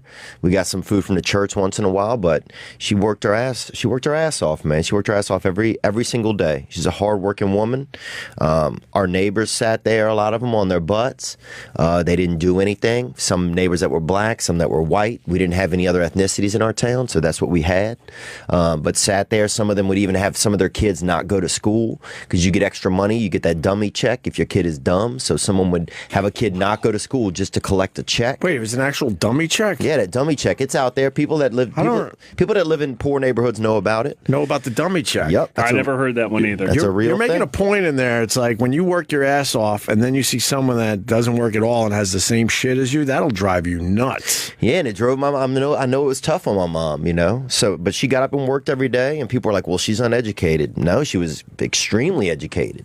And so she doesn't want to see a ton of programs that aren't helping people. It's just her neighbors collecting a check and not finding any inspiration, And she would just like some money to get that perm. Yeah, that's all she wants, man. Look, dude, that's a little extra money in her pocket so she go to the beauty parlor. Best day she had, man, when she won that perm. So at least you guys didn't give that away to somebody that you knew. It's because neither of us needed it. Yeah, and I'm not saying that Theo's not happy. He won't let it go. I'm not saying that my mother's view is better than anybody's or different. I'm just saying that that's a real view for somebody that lives in that type of environment who wants to work hard. They're not going to vote for a lot of policies that are going to just keep giving money out to sedate a lower class, right? You know, because they see what it does to the lower class. It sedates you. Well, you're talking for a lot of people out there. A lot of people feel the same thing right now. It sedates you, man. They believe that Trump is the man that'll straighten some people up. And I don't know if anybody thinks he's really the man. I mean, the dude is definitely spray painted orange. They think he's the man. Some people. A lot of people think he's the man. They get excited when they see him. Absolutely. Yeah, I guess that's true. My mother's not like that. She would have just voted Republican probably no matter who. Did she always vote Republican? Not always. She really liked Bernie Sanders. I had a lot of friends that liked Bernie. I really liked Bernie. I started liking Bernie. I was disenfranchised whenever I feel like they kind of beat him. They took advantage of him, and that made me personally left a sore spot in me, because I felt like seniors got taken advantage of a little bit. He made me think of an older person. And he's an old dude. He shouldn't have worried about his career, and he should have just said, fuck everyone, I'm going to stay in this thing. He should have. I know I don't have a chance or whatever the fuck, but I think he did believe he still had a chance, but he tapped out. Yeah. For the sake of his party, I guess, in the end. But I don't know if he had a choice, man. They didn't want to split the vote. They certainly were railing against him within the DNC. Right. Yeah. But he has the choice because he's an old dude. You don't care as much if you're an old dude. Fuck it. It's not going to hurt his career. He's only got a few years left with his career anyway. The powers that be, we don't know what powers are out there. They might have frickin' muffed him in his sleep. I don't think your dad was a deadbeat if he had you when he was 70. Well, I just think having a kid at that age is just selfish. So that's the part that makes me think it's kind of a deadbeat choice, having 4 children in your 70s. Because it doesn't end well for the kids, It ends well for you. You're doing good. Oh, yeah, man. But it's been I don't believe in that philosophy. It's not fair to the kid. Because I think anyone would love to have a life. So let's say your mom was like a dumpster diver, just mess, but it gave you a life. Right. I think that's fair for the kid. That's a good point. Would you want to live no matter what? I don't know. Your father was 70. Yeah, man, and it was hard. I mean, it was not fun having a dad that was in his 70s, Watching him every day, But it's all you know. Yeah, and it's not a great upbringing. I have to fight against that every day to keep my mind positive because, everything you start to learn, you just learn that this guy's leaving the world. That's a dark reality when the first thing you learn is that people that you love are on their way out, When did you realize that you had a really old dad and he didn't have many years? Because at first you probably you had no idea. You were just a kid, Yeah. bright-eyed and just learning about shit. And then one day you figured out my dad's 40 years older than everybody else's dad. Right. One day it's a dark day when you did the math in your head and oh, fuck, this is not going to work out well no matter what. Do you remember that day? I think it was just my grandparents came over one time, and then I realized somehow that my dad was 20 years older than them. And my dad's sister came to visit once, and she was 90 something. And I was like, this is awkward. So I think around there, it's a good question. I'm gonna think about it. But anyway, this is getting Debbie Downer. So. All right, sorry, Theo. I apologize. Let's talk about something happy like the Buffalo Bills. All right, you saw the scarf. Big win yesterday. Nice win. Yeah. Well, where did you see him? You found a Buffalo Bills bar in New York City? We went over to McFadden's, but it's wall to wall, so they got overflow next door. They got overflow. And they had the game on over there? We had one big old Bills party over on 2nd Avenue. Nice. Yeah. I watched Nightmare Before Christmas with my daughter. I missed all the fucking football yesterday. And yeah, I have more than one TV, but it was just me and my daughter in the house yesterday, and she was scared. So I'm like, fuck, I can't watch football. I gotta be a dad and watch this movie with her. She was scared of what? So I missed everything. She's 4. Oh, scared of Trump? Oh, no, they just scream Trump because they don't know any better. Dude. They don't know any better. And I'm like, shh, they could get you killed these days, or at least a good beating. Yeah. They don't believe in Trump or anything. They've heard his name so much just by turning on a TV that they just start chanting Trump around the house. I'm like, whoa, shh. Yeah, it's bizarre. We got Mexican maids. Shut up. Will he stay? You think he'll stay? Will he stay in it? He won't stay in it. There's no way he's going to do the whole job. Yeah. I said that today. I think I don't know. I don't know how this ends. I don't think it's going to end traditionally. I really don't. I think this is going to get really fucking weird. Yeah. It's good, though. I really do. He's not used to working. He's used to hiring people. Yeah. And I'm sure he's doing that right now with his transition team and getting his people together. But he doesn't realize you still have to work your ass off and all the time. And I think he's going to be like, what the fuck am I doing? Right? Yeah. But then his ego is going to get in the way, and he's going to be like, I can't quit, I gotta stay. I don't know. This does not end traditionally. Mark this day that I said this. Dude, hot Some White shit House will be lady, though, going huh? down. Melania. If she ever goes down there. Yeah. She just said today she's staying in New York through the end of the school year. We'll see. We'll see if that ends up being a 6-month run or a 4-year run. I said on the show, Trump is the only guy that goes down to the White House and goes, look at this fucking dump. I don't want to live here. They're trying to show, you see the one video where they show him the view from the Capitol, I think it was Ryan. And he's looking like, really? I'll show you a view. Come on up to Manhattan. He's on like the what, 60th floor or something like that? Yeah, that's awesome. With panoramic views of the entire city. Yeah. He doesn't want to live down there in that tight space. I don't know, man. It's wild, dude. I mean, it's kind of weird that his family is on like his third wife. A couple of the kids aren't his. It's the most realistic family we've had in the White House in years, actually, when you compare it to other families. What do you mean a couple kids aren't his? Well, like, aren't some of the kids were hers from a previous marriage? Melania only has Barron. Oh, that's little it. Barron. Yeah. That's it. Then he's got some other kids from the other wives. Yeah. Yeah, it's just kind of it's mildly relatable in a weird way, you know. The wife's probably mailed in from another continent or whatever.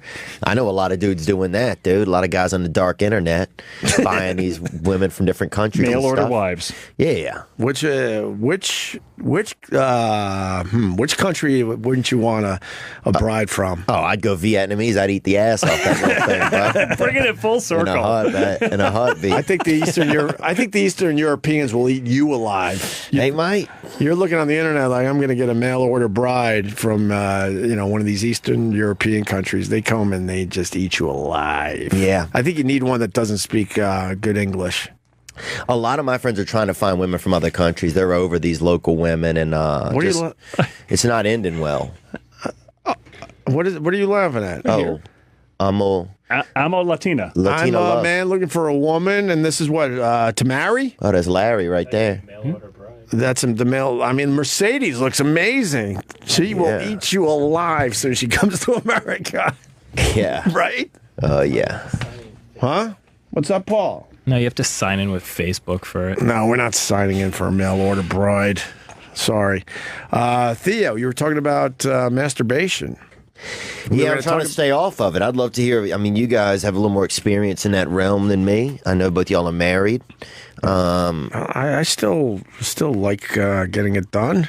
Yeah, I feel like it just is really weakening my chi, though. It's just my chi is beaten down, and that's not even a pun. It's just beaten down. It's like, it's like I've finally start talking to a girl and I'm just no chi left, no machismo, just kind of start crying to her and just basically just text her to talk. It's getting pretty sad, bro. Over masturbation? Well, if you're doing masturbation all the time, if you're touching yourself at night all the time. I don't even think twice about it. Are you doing it all the time? Maybe you're doing it too much. I mean, I do it night. I've been doing it nightly, and I was off for a while, and then now I've fallen back into it. So I'm just. And what is there guilt there? Yeah, I just feel. Do you feel dirty? Do you feel?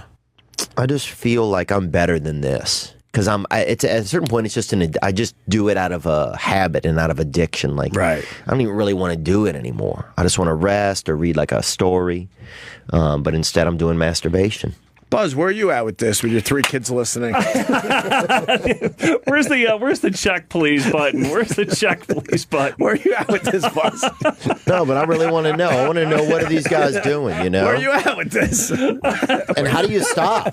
How do you I'm not addicted, but how do you get over that? In front of your wife, why don't you explain your masturbation habits? No, Brad, Julie, let's pull up the microphone. We'll get into. Do you want to go check out Times Square right about now? Look, his wife obviously knows what's going on. There's with a parade in town this week. Yes, there is. Watch out for the ISIS. Yeah. Yeah, we saw that on the news last week. Watch out for the They're ISIS. putting pictures of the balloons on the ISIS website. They said that the Thanksgiving Day parade is a perfect target. Bring it on. That's what I say. Bring it on. Yep. Wow. So we're boosting our security. I won't be out there. Kicking around how long this week? That Palm Beach gig isn't coming until a couple weeks from now. You got time. Where's your hotel? You got time. Did you get one at least in time? Yeah. Did you get one where Right you on 6th. Right on 6th. Oh, that's great. Is the parade going down 6th? Right down 6th. Oh, so you're going to be able to see it right from by your window? Bryant Park. Will you be watching the parade before or after you masturbate? You just won't let go. It's dark times. It's dark times. All right. But how do you get out of it? How do you get back to a real woman if you're doing the masturbation, you know? Well, I mean, I think that's just a little side thing. You know, I don't think you should be focused on masturbating all the time, obviously. Not.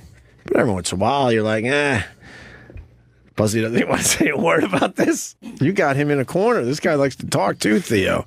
Well, what's going on with you, Buzzy? Because I feel like you should be saying something, and you're just not saying nothing. And you're turning red. Yeah, wow. You look like the Bills colors right now. What's going on, It must be a reflection. Do you want a couple guys to call in and say they masturbate? Now's a good time to take call. Wait, is it bad to masturbate if you're married? I never thought twice about it. Get your heart out here, Buzzy. I feel like you're not. I mean, your wife loves you. She's not going to judge you if you say something. The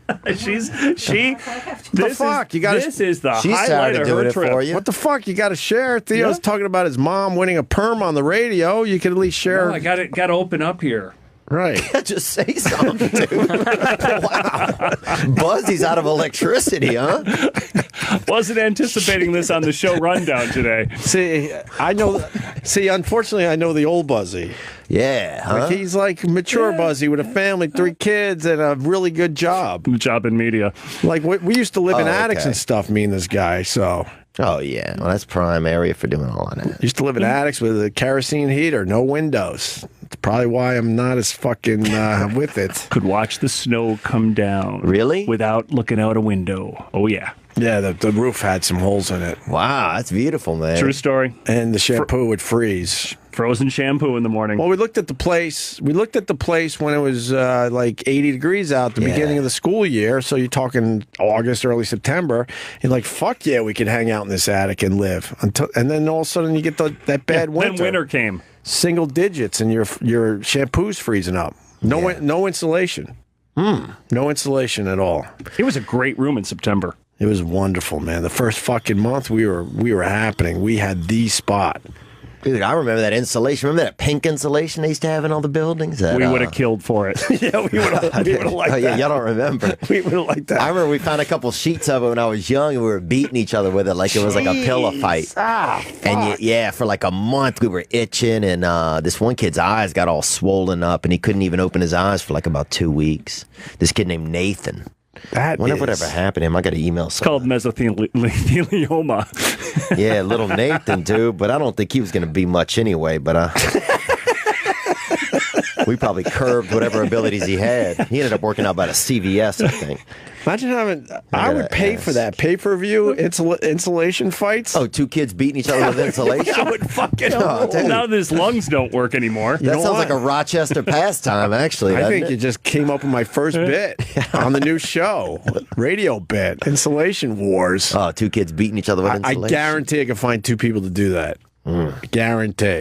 Which way do you turn it? Oh, no, you got to go with sheets. Do you hold the whole roll over your head? You got to get like a pillow fight. You got to have as much pink exposed as possible. Yeah, just right across the fucking face. Take out their eyes first, right, bro? Actually, it doesn't work well on the eyes are a real problem. That's what I'm saying. And then they can't see as much, and then you go to town with your insulation. I got to check him with little Nathan. He had a bunch of... He's got shards of glass in it, you know? As if it's not enough, they put a little glass in there, you know? Yeah. Jesus. Yeah, that's why that stuff hurts when you touch it. So, right into the eyes. You got to touch it against somebody's neck really hard, dude. Yes. Yeah, that insulation, bro. That'd be all right. So, yeah, I mean, but when we lived in the attic, I remember going to sleep looking at the stars through my roof. Oh, that's cool, man. And the moon and all that shit. That's cool. And then the snow coming in, like just, not a lot though, just like in one stream. Yeah. Popping down on my comforter. Then you had to move your bed, hopefully, to an area of the attic where it didn't have holes. Wow, sounds like a real ladies hangout, huh? I mean, what did we pay for that? Oh, man. Me and him were always wheeling and dealing. It had to be. Actually, he was always wheeling and dealing, and then I would tag along. Yeah, I like Buzzy, that. I'm gonna say Buzzy that was took in care of me more than anyone in my life, probably in those. That was those in the years. $150, $200 a month rent range. Wow. Yeah, we're talking $150, $200. I think the whole house was $800. Really? Between four of us. So for the 150, 200, we split that. Yeah, four Nice. ways. Nice. To think you guys could have just spent a little bit more and had an enjoyable time. This was high class, though. Just $30 more a month, you guys. No, this was. Oh no, we moved downstairs in winter because it got that cold. So Oh, wow. we started sleeping on the couches or wherever we forgot we could find. The problem is we just didn't do the math up front because we had to take turns going to the gas station to buy the kerosene to pour into the heater to haul 3 levels of up 3 levels of stairs, Right. and then light it up. Right. If we'd added in the kerosene cost to the rent cost, we probably could have had a nice little chateau in town. Oh yeah, the kerosene was costing us an arm and a leg there, Theo. That's and tough. the breathing wasn't good. We had one tiny little attic window that we had to open up when we were heating it with the kerosene in the middle of the winter. Wow, dude, this sounds like It was from awesome. Little House on the Prairie. So almost. you read about the tragedies and 4-alarm fire ended in the result of bad news, right? Right? A kerosene heater was the culprit behind the ... That was us. Right. Yeah, it's always a couple of poor kids get burned down by by one of those space heaters in Chicago every year. I mean, if you want to talk about burning down, then we moved into our pal JC's house, and he pretty much had a smoke fire. Yeah, it was a bad one. That took out all of JC's stuff. Yeah, that was a tough one. Dang, Buzzy. Yeah. You sound like a real good luck charm. Well, those were the days. Those were the heavy drinking years. Yeah. So, I hope so. So there then- wasn't a roof over your well, this fucking guy comes home and puts bacon on a frying pan and then passes out on the couch. And I'm upstairs in another attic. I'm renting that attic. Yeah, you had a thing for attics. Well, no, because I was the last minute guy, so I would always ask Buzzy where we living next because we lived in the ghetto. And we lived in JC's house. We lived in an attic. Well, ghetto was after that. That's when we got kicked out for causing the fire. We didn't. Wow. What fire? Well, the smoke. Oh, JC. Yeah. Oh, we got kicked out for the fire, and then we moved into the ghetto. That's what sent us to the ghetto. And then we had a race war in front of our houses. Look, house. It's all right. Never have two dudes evaded the question, are you still doing masturbation or not? I said I am. And this long. I said I am. Not a lot, though. Okay. Not a lot, but every once in a while, you're feeling it. Do you do it like, does it matter who's at home? Is it only when you're only at home? Does it matter? Well, I'm hoping the kids are at home. Of course. Oh, there you go. You want to... Hey, look, my there's one daughter's of your walking in the room. children, Great. Your father's, Let's bring in the whole family. your father's done masturbation, kid. I'm going to tell you that. And it's nothing personal. But and it doesn't make you a bad kid or him a bad person. It's just what people are doing. But don't you think it's a normal activity, Theo? But for some reason, how you're wired, it's freaking you out a little bit. Yeah, that is what's going on. Okay. So yeah, I have some issues surrounding it, and I don't know what they are, but... Want me to get a therapist on the line? We can work this out right now, bro. I mean, I'd be willing to talk to a therapist about it, if they got a therapist out there. I got a few. I know. But I don't want just some shade ball in traffic. No, I'll recognize the names of the some muppet on the LIC, or the LES. LIE, whatever. LIE. That's a good one to say. But I mean, yeah, I got some issues surrounding it, man. I just got to figure it out, know. But I thought Buzzy was dead in the house fire there, Theo. Getting back to that. As we wait for your therapist. At least it had been warm. At least it had been warm. It beats the No, you're the one that had the black stuff under his nostrils. We went out, got really drunk, and then we come home. He decides he needs bacon. So frozen bacon in a frying pan. He passes out on the couch. I go upstairs to my attic. I keep hearing like what I thought was an alarm. My alarm clock, I should say. Oh, yeah. And I keep hitting it like, what the fuck? I don't have to work. It's Friday night. And then finally I got pissed the third time, and I hit it and opened my eyes. I can't see shit. The smoke is bad, dark. I run downstairs. He's passed out on the couch. I can't wake him, so my first thought is he's dead. Let him die. Oh. My bad. I've always wanted to have a friend that I could kind of save, but then ends up dying, just to have like a lot of that story, you know, and carry their memory on. Yeah. Then he wakes up, obviously, and then we're like, we open up every window in the house. Well, he goes to me. We got to get rid of the smoke, and we're good friends. So I'm like, I'll give it a try with you, but we're fucked. It's so obvious. It's dark black smoke. There's a huge ring on the ceiling. Because like Buzzy's got a grilled meats habit. There ain't enough kills in Home Depot to cover that black spot on the ceiling. Wow. The spot was so dark on the ceiling that the house was ready to go up. That's how hot the ceiling was getting.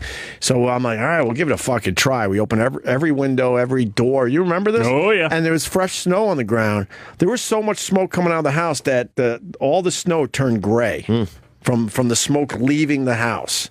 And then the owner of the house, our friend from college, comes rolling up. He wasn't impressed, I'm sure. No, he wasn't real happy. Rolling up. And boy, that was not good. Ah, Buzzy. So that sent us off to the 19th Ward. How much money did that cost you? You had to get all his clothes dry cleaned. There was some dry cleaning. There was some paint. Paint, dry cleaning, drapes.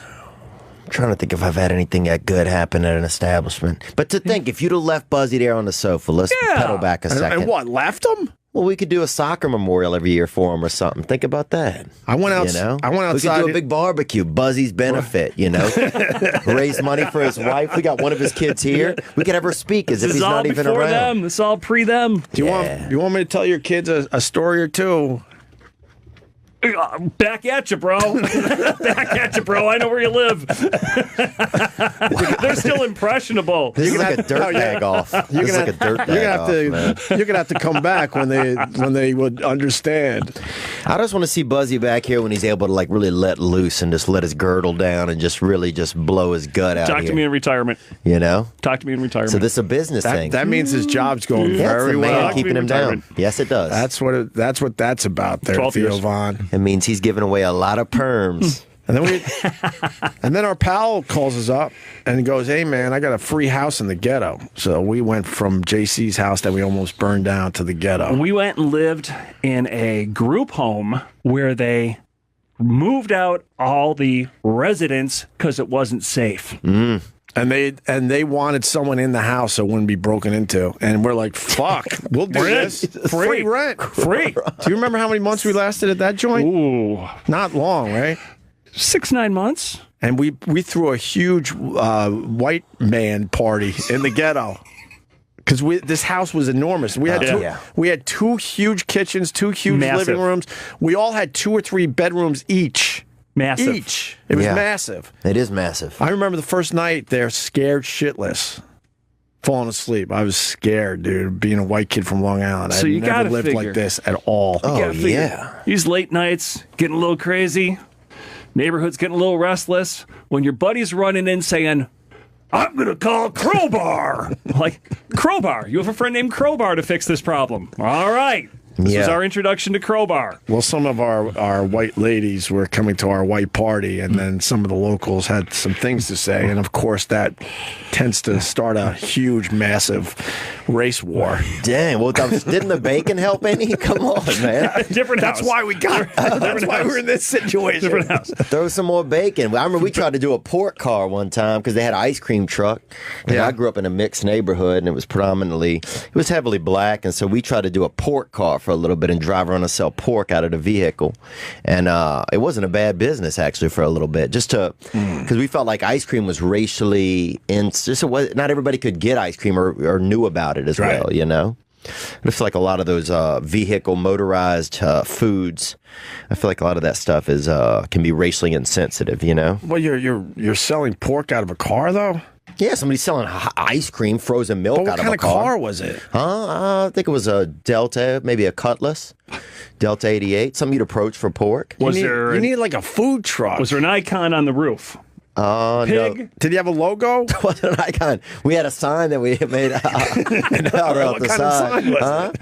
It just pretty much said pork car on it. Sharpie on the back of a 12-pack container. I don't think I'd buy anything out of a Cutlass. Oh, no this was offense good. to Beautiful meat coming out of this vehicle. I don't trust the food trucks, man. Like if you're a redneck, you're disgusting. You guys are, these people killing animals and eating them. Right. But you're grilling food 7 feet from a freaking gas tank. You're a creep too, you weirdo. And you're living in a truck. Come on.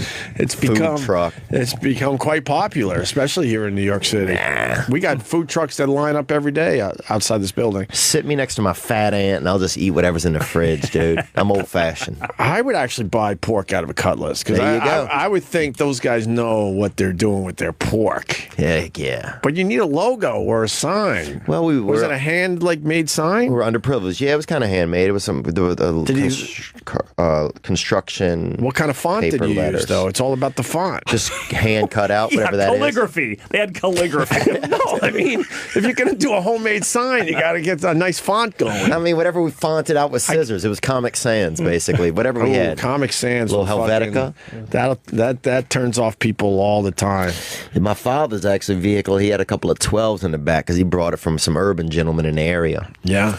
And he had a couple of 12s in it, but one of them, he left some old Chinese food in there, and they got Chinese food in the speaker.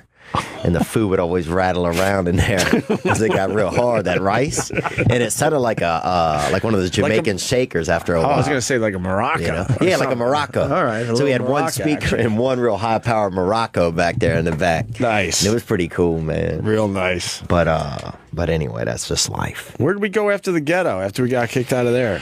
Richard Street, right off Monroe Avenue in Rochester. Oh, yeah, that one, we did all right there. Me and Buzzy, for real, how many places did we live? Frat House, Avon Road, JC's house, 19th Ward, Richard Street. Don't forget the summer house with the dead cat. Oh, yeah. Yeah, Mara's house. Yeah, that sounds beautiful. 6 or 7 houses. I love it, dude. 6 or 7. Easily. No, I think it's even more than that, but whatever, 6 or 7. We live with these girls, and one of them was legit crazy. Oh yeah, one of them's always legit. And crazy. Found a dead cat on the road and buried it in the basement of the house we were living in, and the whole house started smelling. Oh, that's bad. Yeah. And she scared the fuck out of us to a point we were all locked. We locked ourselves in a room because we didn't know what she was going to do. And then they took her away, right? And then she came back. She disappeared for a while. And then she came back a month later, and was admitting to us, guys, I'm okay now. Yeah, and we're good. Well, that's good for you, but I'm not taking any more chances. Yeah, I'm out. We're here for 90 days during the summer session. We're out. Yeah, we just thought this would be a good fucking house to live in. We always had shitty houses because we were wheeling and dealing, man. We had no money. Oh, you guys seem definitely, like it wasn't going well. Actually, no. Here's the problem. Two dudes living in 8 places. We were doing well. That's just it. We were doing well. 12 grand. Sound like 12 grand with a speech comm degree out of a SUNY school. Right. You're rocking. Because you're above the guys that are commission only selling insurance that you went to school. See, we're with. the lucky ones because we went for I went for radio, he went for TV. That's why we bonded and became, friends a long time ago. But most of the guys that I did radio with back then and he did TV with, they're doing nothing. We lucked out. Yeah, no, I agree that you guys seem like, like you've done well for yourselves. I'm just saying at the time, it seemed like you guys... we didn't have a plan. You didn't have a plan. You were making some poor choices. Buzzy's sleeping everywhere and freaking grilling up bad bacon at night. Right. At least I'm out there running a ham car and trying to make a little bit of money. See, you get it. Yeah, right. Yeah, I get it. You get it. I just don't see some of y'all's business ventures. I don't see where some of the money was coming in. I think if you came up with a better sign for your pork business out of the Cutlass, I think you guys would have done all right. Yeah. I think you blew it with the homemade sign. Look, man. You should have got your sister or somebody to make the sign. Yeah. Well, she wasn't helping out. A lot of people weren't helping out, dude. One of my friends just texted me and said, Did he just say people don't know what ice cream is? This guy's mad. Oh, a lot of people, and I mean, a lot of people didn't have everybody didn't have the same things. I knew a lot of people didn't have they either had a refrigerator or a freezer. You know? Really? Oh, I knew this one boy. His father actually made him a wooden shirt. I think I told you guys about that one time. A wooden shirt? Yeah, his that's dad one made of him my favorite Theo Von stories. He was an alcoholic, the daddy. He was an Elvis impersonator, actually, which we didn't need. We only had 900 people in town. Who needs an Elvis? You know what I'm saying, dude? Get a job, bro. But he actually was born. He broke his leg, but they set it in cement to fix it. which was a great idea to save money, something you guys probably would have done. But when they broke the cast off, they broke it with like a big sledgehammer and re-broke his leg and hip in about 8 places. Wow, thanks, Doc. So at that point, he kind of had this built-in kind of Elvis Presley kind of wobble. So he went into, that's basically Mother Nature guiding you into an occupation. So he was an Elvis impersonator because he had this wobble in his limp. And then, but he had his son, he was an alcoholic, and he had 4 children. They were Presbyterian. And he made his son a wooden shirt one time, actually around Christmas, around the holidays. And then some kids stole it from him, actually, with crowbars a few months later. Spray painted swastikas on it and made a baby crib out of the wood. That's true. But what were we talking about? But see, nothing that can top that. Yeah, you have to steal the wooden shirt. First of all, I'm not surprised anyone would steal the wooden shirt. I would so steal a wooden shirt, even right now today. If someone walked down that hall with a wooden shirt, I would figure out how to take it off them.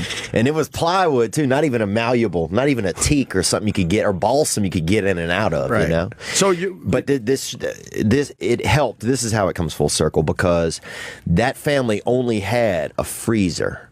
So that boy ate ice cream, I remember, almost every day, and the bus ride would make him sick from the bus shaking, and he would vomit up on the bus, and then kids would beat him for vomiting.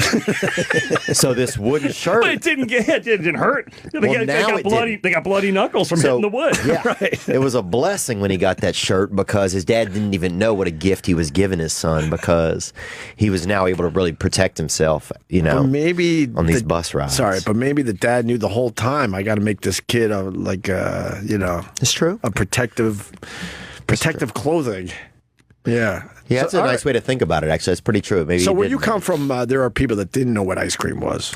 I mean, there were people who it was definitely a privilege. It wasn't something you were running around getting. So to drive a truck through a bunch of people that can't afford ice cream and say, come get it. Right. Especially with music going. Yeah. It's right. kind of an asshole move. Get that little Calliope track going. Do you hear that? It's something we can't have. You got the phones lit. And this guy has a question about your pork business.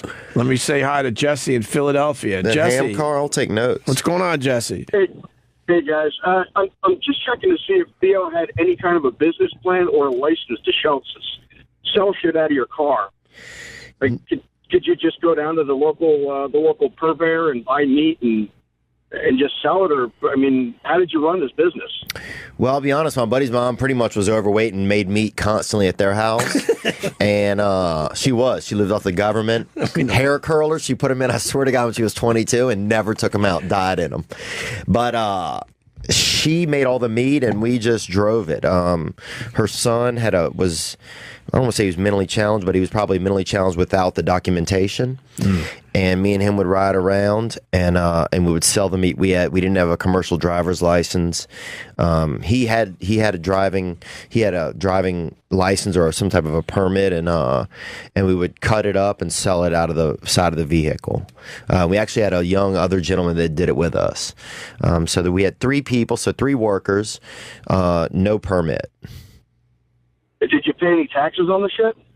Hell no, dude. We probably made about maybe $180, bro. Like, it wasn't. Oh my God! We all had those, not as crazy as that, but we all had our crazy schemes to make a few bucks. Yeah, I think now. And of course, we didn't pay taxes. I'd be willing to revisit it and come up with a bigger plan if you know that kind of stuff. Well, you got to get a professional sign, and you got the Cutlass. In this day and age, could actually work. Yeah. Yeah, it makes it authentic. I want that gasoline smell around the meat. Right, but back in the day, the Cutlass was a bad move, I'm telling you right now. You needed some kind of bus or something. Yeah. But nowadays, all right, buddy. But now the Cutlass could certainly work. Let's say hi to Andy in Illinois. Andy. Hey, how's it going? We're just fucking around with Theo Von and one of my oldest friends, Buzzy. He likes to be called Jeff, but I don't know what that means. He's an adult. Yes. What do you got, Andy? Hey, I was just curious if the ghetto houses where you were the victim of an attempted rape. Oh, that was Buffalo. That's when I finally had to be a big boy and live without Buzzy. I had to live on my own. How'd that work out for you without your guardian, my man? Buzzy was always the one, man. We would meet. I mean, we worked at the same bar. We were in the same fraternity, and we were both in communications. Same cable station. He gave me his old job at a cable station, even though I didn't know what the fuck I was doing. And he was always finding the places. And at the in between, he'd be like, "Dude, I got the place where we're gonna live next." And then there was always something. There was always something good where we can save some money. No, that was Buffalo. Theo, you know that story? I moved on to Buffalo to do radio, and I was in this place, and I woke up, and there was a black guy with a hoodie, 2 inches from my face, looking at me as I was sleeping. And there was a rapist in the area, and I think to this day that was the rapist. And I had long hair back then, so I think he was going real close to try to figure out if I was a female or not. Maybe he thought you were Dutch. You know, a lot of the Dutch are I had the Dutch haircut. The Dutch are real narrow-headed too. The Dutch are real. And you kind of got. Wait, I have a narrow head. Not bad. Yours is comfortable looking, but it's some people get. You get another quarter-inch inside, and you're the.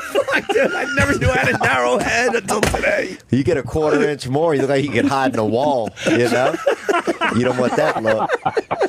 But yeah, I could see that. Maybe you thought you were a Dutch. I have a narrow head. It's fucked. Bro, I would tell you if you did. I wouldn't come here that much. All right, okay.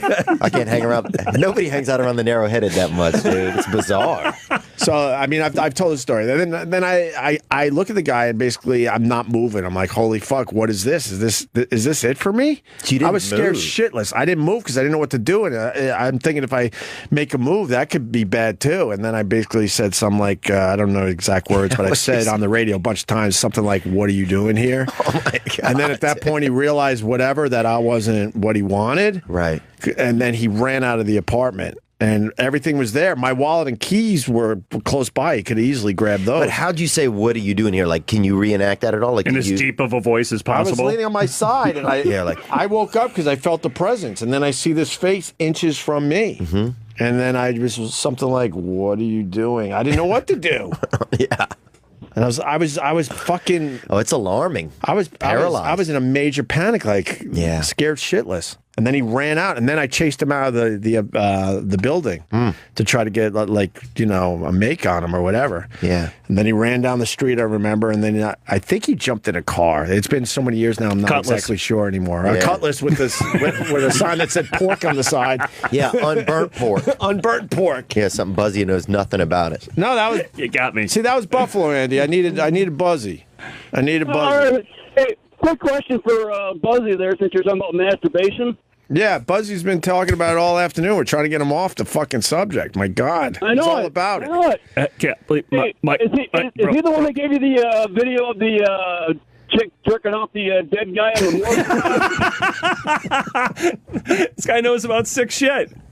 Wow. That's a whole... Buzzy has come up... whole nother... Yeah, that's okay to talk about around your wife, Buzzy. Wow. But, she knows about sick shit. Now I got to tell Theo another story. No, I don't want to know about this story, honestly, because I'm going to think about it. Oh, that's right. He doesn't like this type of thing. Yeah, I'm good, Can I tell you in a way that helps, like just to get the info out there? The info sounds like it's not going to help me. You can be really vague and not use actual... All right, I can be vague. All right. All right, I got to go, Andy. You hit a topic that Theo doesn't want anything to do with, but is a great story. Yes, Andy. All right, talk to you later. Yep, all right, buddy. Because he works in TV. Yeah.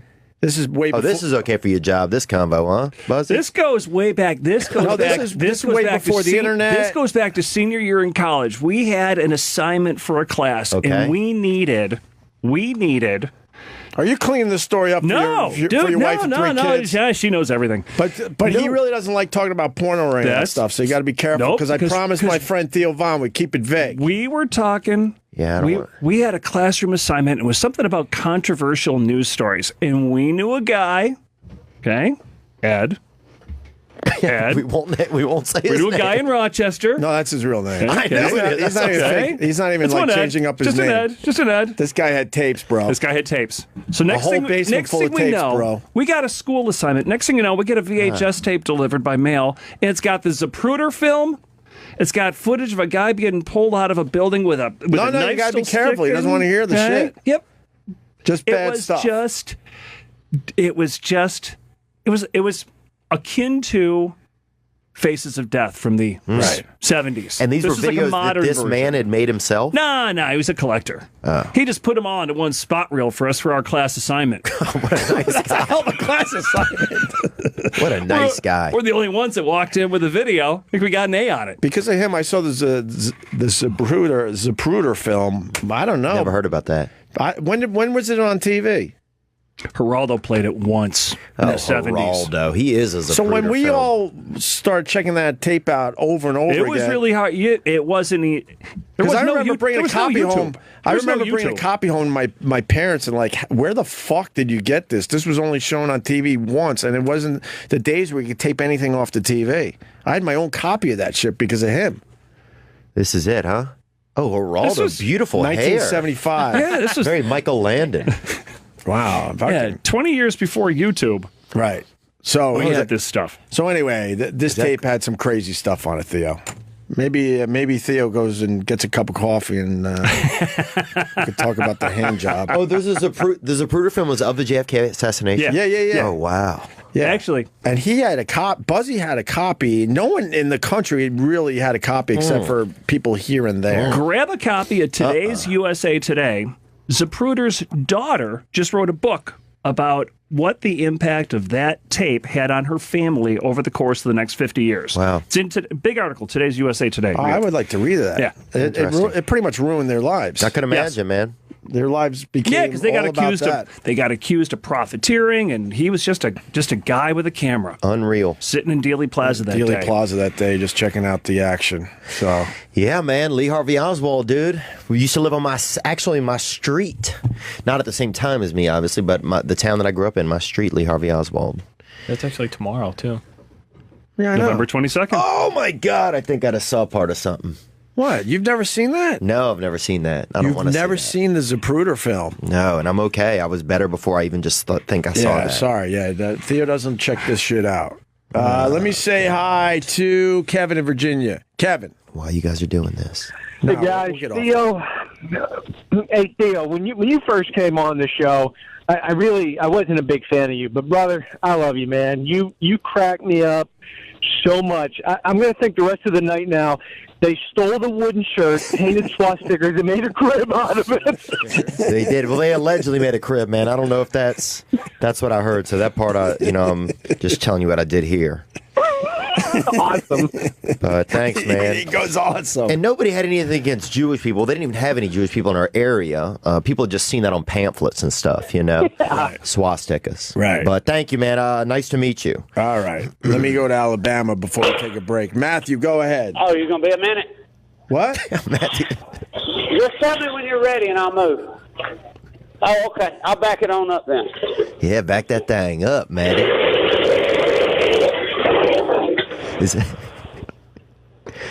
Somebody's starting a ham car business. I know the sound of that. Yo, Matthew. Oh, hey. Sorry about that. Right as somebody came up. What are you backing up? Yes. I'm backing up a miter saw and some sawhorses because I'm putting a countertop in. All right. Sure Very you are, nice. huh? Sound like you're putting your aunt out to pasture, huh? In a wood chipper. Yeah. What do you got, Matt? No, not gonna.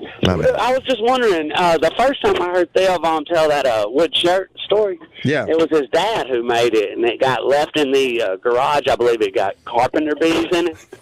Oh, the shirt did get bees that lived in the shirt. So, I must have misheard. I could have swore you said it was your dad made it for you. I don't remember him ever saying it was his dad. But Oh, okay. All right. Thank you, man. Much apologies. No, it's all right. He was trying to call you out on your wood shirt story. It's all right, man. I don't remember the boy's name that got it made for. I remember he had 3 sisters. Yeah. I remember one of them let me feel her breast through the fence one time. Audrey, I remember her name. Yeah. And I remember some bees lived in it whenever they took it off of them for a little bit. Allegedly. You gotta say allegedly, right? You know, I mean, I was a child. I don't have any therapists on the masturbation thing. I don't think that it's a problem as long as it's here and there. But if you're doing it, like, I guess every night, But I'm trying not to do it every night. That's the problem. I'm trying not to do it. So every time you do it, then you're like, fuck, there's all sorts of guilt. Yeah. You can't control it. So I think I probably have a lot of guilt surrounding it, but I feel like it's something, a lot of people probably deal with. Are you dating right now? No, not dating. On purpose? I mean, it's a mix. There's a girl that I like, but she just doesn't want to grow up.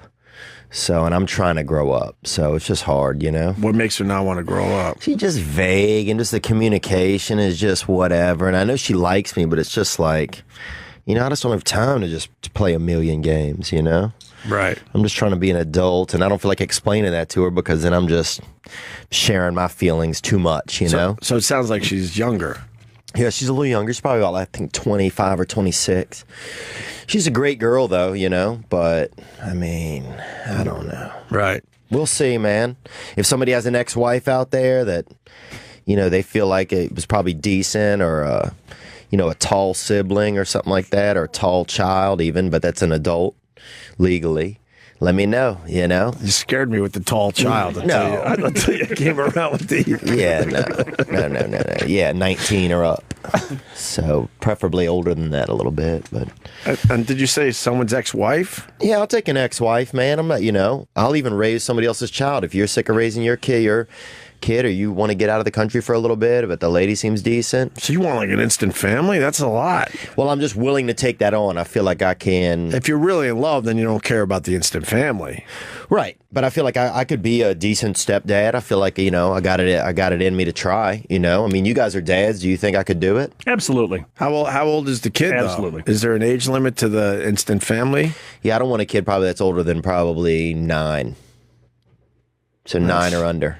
That's kind of smart, actually, I think, right? I mean, sometimes I even have dreams that I wish a woman that I've been with in the past would bring a child to me that is my child that's about 8. I just have to tell you. Yeah, I think it'd be cool, man. Surprise. Yeah, it'd be an awkward couple of lunches. Those first couple lunches would be a little awkward. But, dude, 3 lunches and you're good, man. You would get it together, though. Now you got a plan for Thanksgiving. Yeah, Right. 3rd lunch, and suddenly you got a family, and you guys are all just, rubbing each other's hair and everything. We got to take a break, but what would make the lunch so awkward, the first one? Oh, I understand, like 3 in, you're like, you've dealt with some of the shit. Like the awkwardness of like what? Never, keeping in touch with the mom? Yeah, and it wasn't your fault. I mean, you just take some discussion, and the kid's going to have to adapt a little bit. It would take 3 lunches. You would have to say like you were a mistake in some weird way, but... I wouldn't. I think the mother would have to say, I would just say I didn't know. I would just be honest with the kid, Right. 8 years old, these kids are into everything nowadays, Right. They'll pick it... Shit, I don't know. Why? What's up? Nothing. I just got a million things in my brain. It's just the holidays, man. All right, we're going to talk about the holidays. We're going to take a break. It's a great time of year. Yeah, Buzzy's in town. He's going to go That's true. I'm excited Buzzy's here. Thank you. Are you?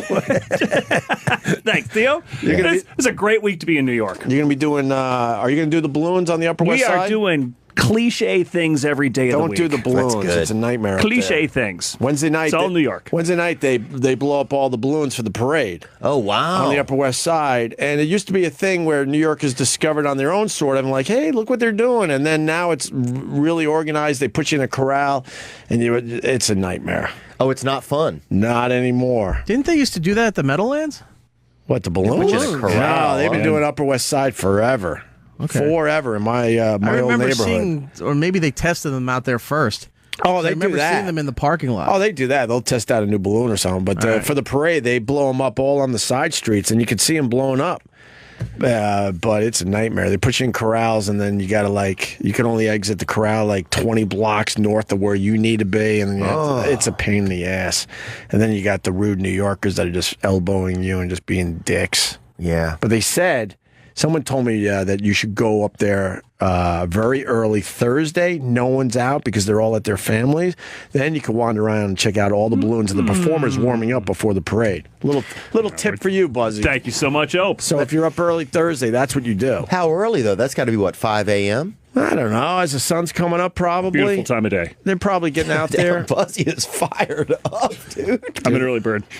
Wow, I like this guy You've now. never seen more energy than this guy. Almost like him now. We would drink all night, and do some other things, Oh, yeah, you guys were living in... Look, bro, two gentlemen living in an attic with snow coming in, waking up with brothers you don't know right in your face. Well, I know what you guys were up to. That was when I was solo. I know what you were up to. No, we always had a household of guys that we were living with. Yeah. A lot of fraternity brothers that needed couches to crash on. Oh, yeah. And a lot of parties. But this guy, 2 hours sleep would be wide awake, cranking Springsteen and cleaning the entire house as I'm upstairs nursing like what I felt like was the worst hangover After of my both life. beers. Huh? After both beers. Yeah, it sounds like you guys have the E Street Band, huh? And the E stood for ecstasy, I bet. Sound like you guys. Buzzy always thought I was a lightweight. We're older than that. My hangovers always sucked. Well, of course, the guy has They always sucked. The guy has a hangover from being at the dentist a few hours ago. Well, the fucking vibrations, I guess, of the fucking, I don't know. It rattled my brain. And now I'm learning I got a narrow face. Yeah, it's not, but no, it's on par. You're gonna I got to shave the beard because that's making it more narrow. No. Yeah, because it's getting long, so it's making it look like a long face. That's a good way to look at it, but I don't. This beard's gone because I don't want it to be looked at as someone with a narrow face. I'm not even going to be able to go out in public for a while because I think people are going to be staring at it, trying to figure out how narrow it is. All right, E-Rock. E-Rock wants me to break. Theo Von, where are you going to be, buddy?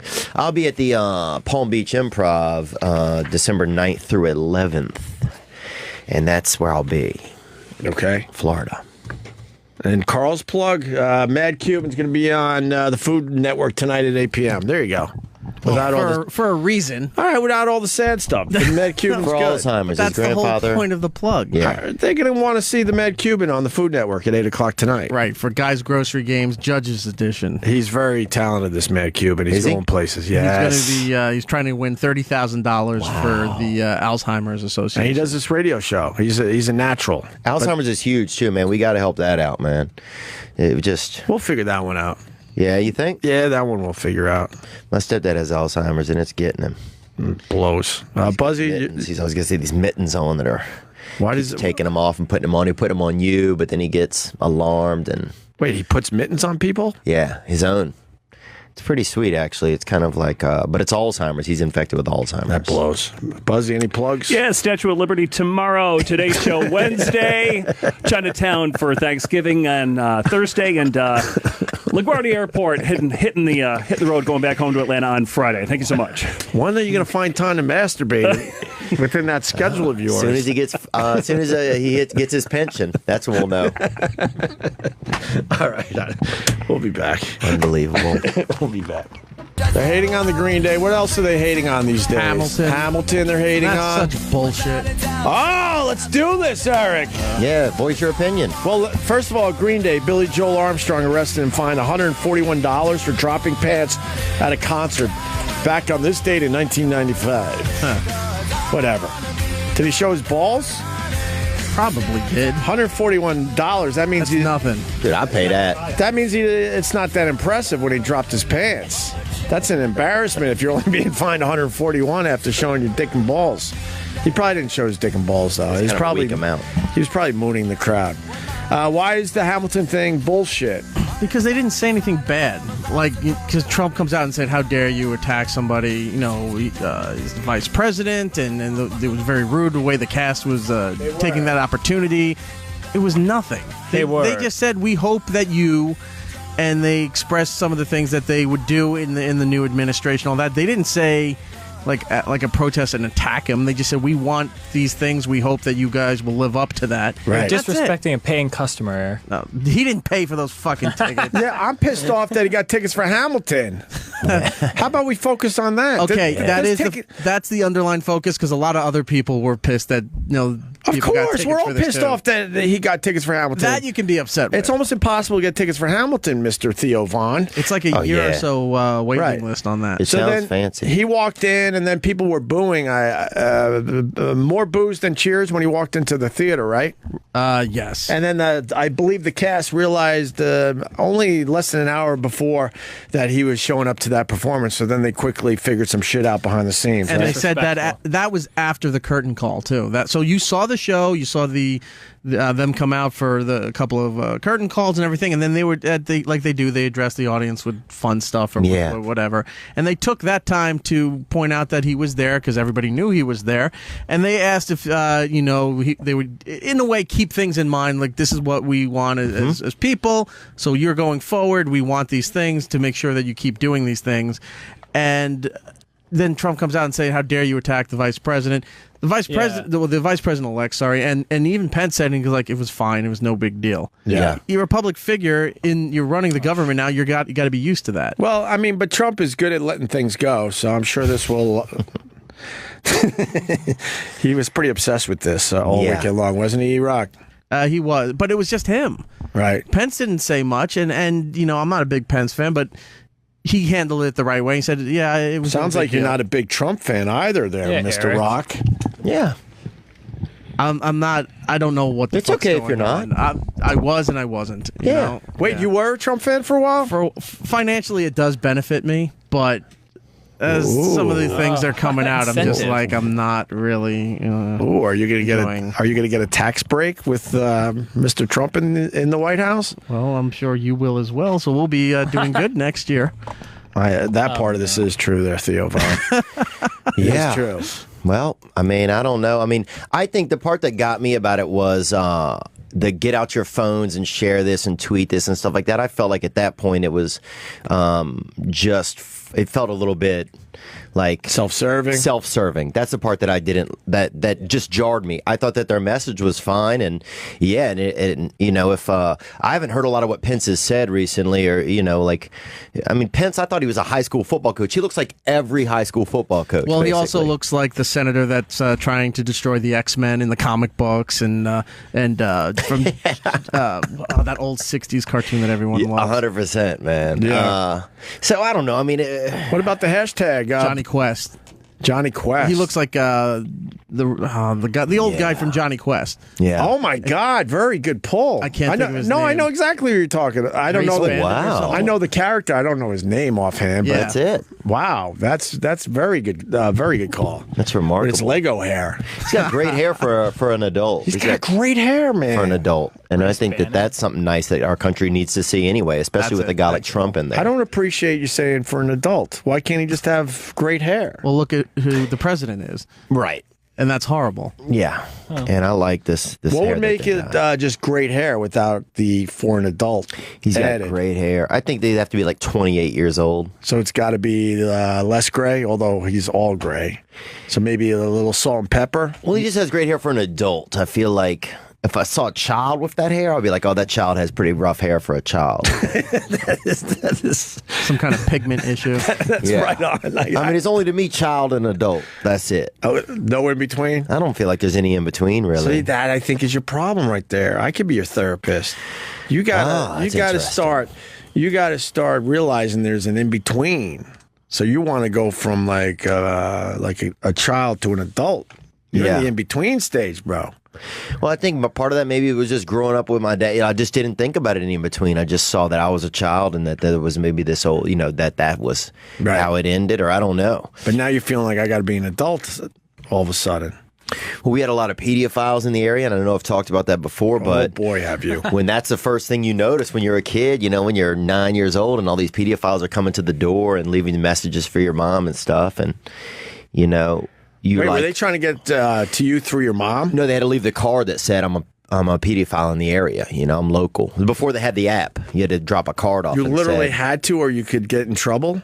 Yeah, I remember we had them come into our door being like, I have to let you know I live in the area. And we were like, our mom isn't here, and we were kids, Is this true? That's Louisiana law. That was Louisiana law. A lot of states have that. Yeah. They used to have to go door to door, or they'd have to, And what sign do a they? registry. And then if there's a new family moving into the neighborhood, then they'll check on the new family to make sure all the pedos gave their cards. No, if a new family moves in, I don't think they have to go over and introduce themselves, because then it's on public record for the town. But when they initially have been convicted and what have you, they have to notify the neighborhood that they're living in. They have to see if it's within their guidelines of are they too close to a school or a library or any of those things. How do you know these details? Because we've talked about this stuff for years. Or how about you go with the joke, you idiot? No, because it looks like I'm bad. I'm not taking that joke. Yeah, they were wild, man. What the fuck? That is the dumbest law ever, though. That the pedophile has to go to the house. Because isn't that going to be tempting to the guy? Yeah, especially in a lot of rich neighborhoods can keep pedophiles out because they have HOAs and they got a little bit of unity. But so they end up in poor neighborhoods. Our parents were all single parents, So our mom was working, right. So we answered the door every time they came, and we used to play kickball with some of them. But whatever, man. But maybe that's why I saw things as child and adult. Sure. This person was an adult, or this person was a child. Yeah, because I hear from you. I mean, I know you a little bit now. I'm not going to say I know you real well, but you bring up the whole, I got to be an adult. I want to be an adult. I need this person to grow up. And yeah. You know what I mean? Instead of letting it maybe just, you're on your way. Yeah. I think you're in that third category. Yeah. More adult than child, though. Yeah, I think I'm starting to realize it, that I gotta, that I do have to evolve some and grow up. And it's hard, though. It's hard to grow up later in life, Right. It's tough. There's a lot of things to figure out, but it's okay. We lost Buzzy, by the way. Well, I think his wife was just feeling electrocuted by him. I think she was a bit over it. Well, me and Buzzy were looking at each other. We know way too much about each other. That was an arms race right in front of your eyes. That was like, who's going to fucking fire the first one? And there's going to be no survivors. We kept looking at each other like the shit we know about each other. His wife's got a nice little keister on her. You notice that? Yeah. Eric, see that? Did you notice Buzzy's wife's keister? No, I was trying to keep too busy looking at hearing anything you guys were talking Oh, about. really? Yeah. We had them out in the hallway. That's why they were bored. I was looking at Buzzy like, why are they bored? This is good shit. They weren't allowed to hear any of this. They weren't allowed to hear anything. They were here for the first segment when their parents were here, and then as soon as he went in there, we moved them out. We couldn't keep it PG, right there, Theo? We had to have some adult conversations. Look, I know one speed, dude. I don't care if you're 7 or 70, man. I'm telling you the same stuff. There you go. Let's go. Well, Iraq got the phones lit about this Hamilton. Daryl in Arkansas, go ahead. How's it going? Wow, what a transition. We go from politics to pedophiles back to politics. Well, it's a sandwich. And it's very fitting, too. Yes. All right. Exactly. I am somewhat of a talk radio junkie, seeing how I drive a truck. Right. Okay, I heard this well-renowned talk show radio host earlier today speaking on the Hamilton incident. And basically what he says these actors, they learn their lines, they play a role, and then all of a sudden, just like a lot of actors, they become an expert on whatever they're talking about for the moment that they're there. Right. Okay, he says if they actually studied and knew the history of what Alexander Hamilton was all about, he says they would actually probably just shut up and go on about their business, because something to do with back to the Federalist Papers and stuff like that. I'm not that much of a history buff, but I'm smart enough to know when I'm not to. But something about the Federalist Papers and Hamilton playing a major role in the writing of those papers, that he's basically like, they're saying something about Donald Trump being a Federalist or something like that, a national, something like that. But anyway, I just wanted to speak that piece about that. All right. Iraq, you know about this?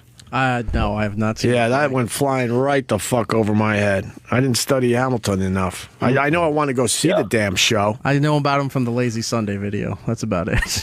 Oh, my God. I hear you. All right. And the hashtag boycott Hamilton, that was just ridiculous because most of those people don't have tickets. Yeah. It's so stupid. It was another one of those bullshit hashtags. Boycott. The world's boycotting everything nowadays is getting to be crazy. Right. Agreed. The world's being taken over by those fake hashtags, right? That mean nothing, Theo. That's right. You understand that shit. Hashtag. Bring that hashtag into the street, technically, man. all this PC bullshit is what, when they first started this stuff, all right, I've got kids. I'm worried about their safety, this, that, and the other. But when they started this bicycle helmet shit years ago, I'm like, you know what? This is the pussification of America is all it is. Jump a damn ramp, break a tooth. Be a kid. Right. Amen. I don't wear a helmet, bro. When you bicycle? No. You better not, dude. Don't believe in it. I know. That was just what the way I is was that raised. about? Hold on a minute. I would rather have Are you looking at my thin face again? No, I'm not. I'm just saying, biking helmets on men, on adult men. I'm out.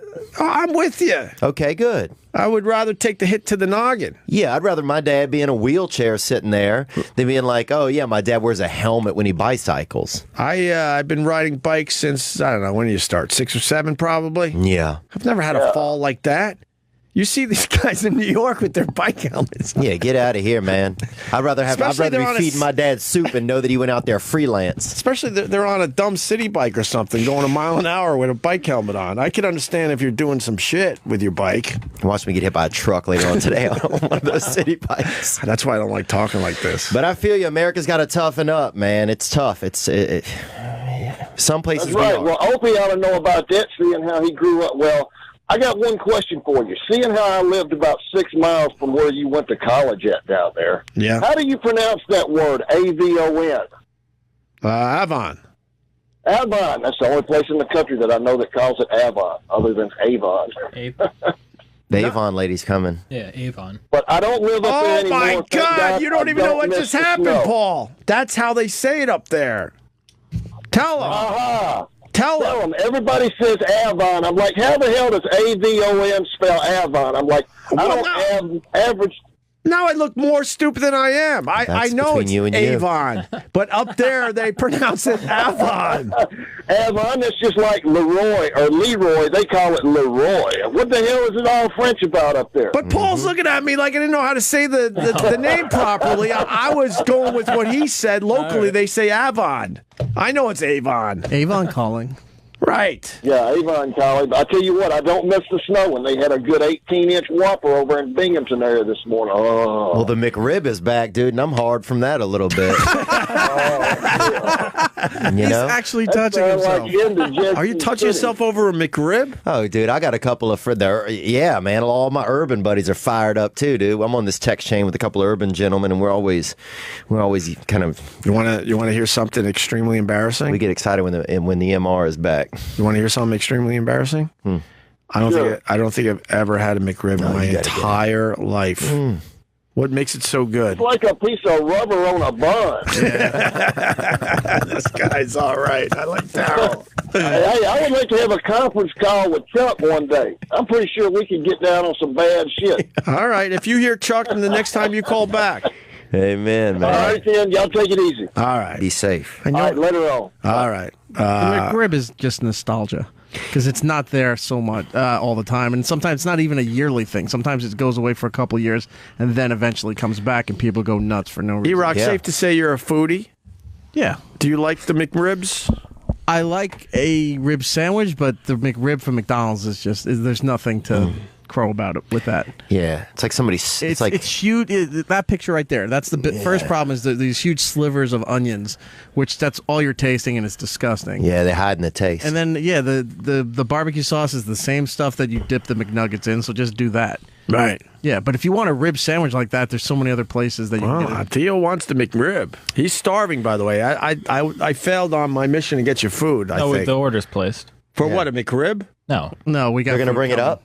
Yep. Oh, thank God! Yeah, I ordered food at $2.50, so it's not too bad. It's $5.40. We'll blame the protesters. Are you getting a little lightheaded? Oh yeah, I've been lightheaded, man. I had a bowl of cereal this morning. What's your cereal of choice? I mean, I don't even remember what it was now, dude. Wow. The past is really just disappearing. I'm like that photograph in Back to the Future right now. I'm so hungry. Just fading. My past is disappearing. But the McRib, dude. I mean, honestly, bro, I'll be honest. It was better in the day. Now it tastes like kind of like a trucker jerked off under your tongue. But it used to be really good when it first started, and now they know it's a money maker, and they're really saving money on it. I don't even want to know how you came up with that reference point. Oh, man, you got to get out to some T-stops, baby. Let's say hi to Snowy in Michigan. Snowy. Hey, how you doing, Ope? What's How you going doing, on? All right, hanging with Theo Vaughn, who's going to be back tomorrow with, I think Mike Calta's coming by tomorrow, and Jamie Jasta from Hatebreed. Sweet. I don't know you should be embarrassed for not having a McRib there, Ope. I don't know why you'd be embarrassed about that. Most people are pretty proud about that fact, but anyway. Yeah, but most people have had a McRib, and I've been poor most of my life. It's just, that is a fact, and I've never had a McRib. That's stupid, right? I think so. I mean, some people think it's a biblical thing, too, that when the McRib is back. Some people even take it back to that Adam and Eve time. I think there's a lot of Christian groups that go eat them. Well, Shamrock Shakes, too. Maybe Shamrock Shakes, I don't know. And could someone explain the Trump cups at Starbucks while we're at it?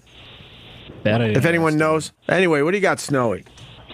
First off, I think it's kind of ironic. Remember, everyone was all happy about Trump during the election period, and they were like saying he speaks his mind. He's not afraid to say what he wants to say. Now we got a bunch of actors confront. I mean, not even like confront his vice president, just speak to him. And everyone's all hot and I was all butthurt about them talking to the vice president at a Hamilton event. And they kind of like. I think you're missing the big point here. I would believe that the cast of Hamilton never liked the fact that Trump was speaking his mind. Well, I understand that, but all the Trump people followers all like butthurt about some people speaking their mind or. Oh well, that part of it I get. Yeah, you're 100% right. Yeah. Trump basically wants everyone speaking their minds, but when it's speaking their minds about Trump, then there's the problem. That's a good point. Exactly. How dare you confront the vice president? Well, I get that angle, of course. Yeah. But the Hamilton people never would like that Trump was speaking his mind. But the supporters have to deal with a little of that action. Yeah, Trump needs to stay off of Twitter. I mean, it's just it's who knows what it is. That's one of the things that pisses me off about him. He's so thin-skinned as a president. Mm-hmm. Right. You can't have a guy reacting to anybody says anything minorly negative about him is like, wrong. I was like, come on. I mean, wrong. It's so perfect. That's so true. Yeah. It also makes for a nice distraction about the fact that no one's talking about the Trump University settlement. $25 million. He just writes a check and basically says, I can't deal with this if I'm going to be the president, so I gotta move on from this whole thing. Yeah. And the ironic thing, he actually makes money off the whole thing. Even with the settlement he makes, he still makes a shit. I forget what the exact amount was. Right. He still makes a shitload of money, even with the settlement. Yeah. Trump University. I kind of wish I had a certificate from there now. It'd be pretty, just kind of cool to have even. Well, but a lot of people got screwed, I guess. What I got from Trump is him trashing us in the press. I got that clipping. That's cool, right? Yeah. I think that's way cool. All right, thank you, Snow. I got to let you go. The phones are lit. I want to get a few more in before we get out of here. So hungry. Great job, man. All right, thanks. Eric's saying a lot of good calls. What do you know about Morgan Spurlock? Well, do you know this? I did not know this. All right, let me go to Morgan. Okay, Ray in Georgia, go ahead. You want to say something about Morgan Spurlock's restaurant that he promoted on this show last week? Yeah, I saw an article where it turned out to be a social experiment. I didn't know if you had worked this over or not, but I'll kill him. When you went in there, you signed a form that said these were industrial chickens. Right. They were raised on in a plant, and he basically fooled you into thinking you were eating healthy food because everything looked clean and it looked like a barn on the inside, and it was promoted as being all natural. I just saw the article about 30 minutes ago. I'll kill him. We weren't in on his experiment. Morgan Spurlock, who I love, he's been doing my show. It's got to be 15 years now. Wow. He got people to sign releases, but they don't know if he's going to make it part of a documentary or not. So that's about 30 minutes ago I saw it. Oh, my God. And I wanted to call him out because he wasn't serving French fries. Oh, he sold out of chicken. They said he sold out the first day, but it was all basically a gigantic. I'll kill him.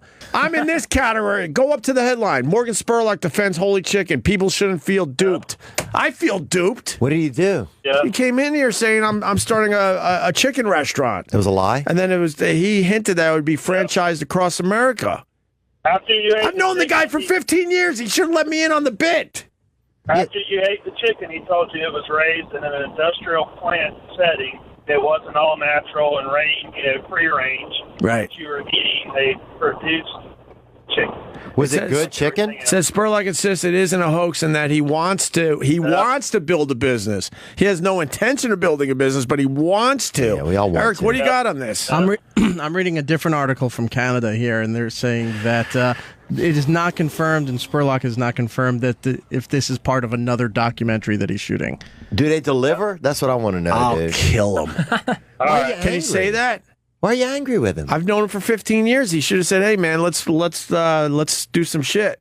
Oh, you want to do a chicken thing? I'm a huge fan of doing some shit and throwing some pranks out there. Oh, I see what you're saying. But he used us to get the word out for his social experiment. But didn't include you on the actual prank. I knew something was fishy when he told me he wasn't going to have French fries. I'm like, who the hell opens up a chicken restaurant without French fries?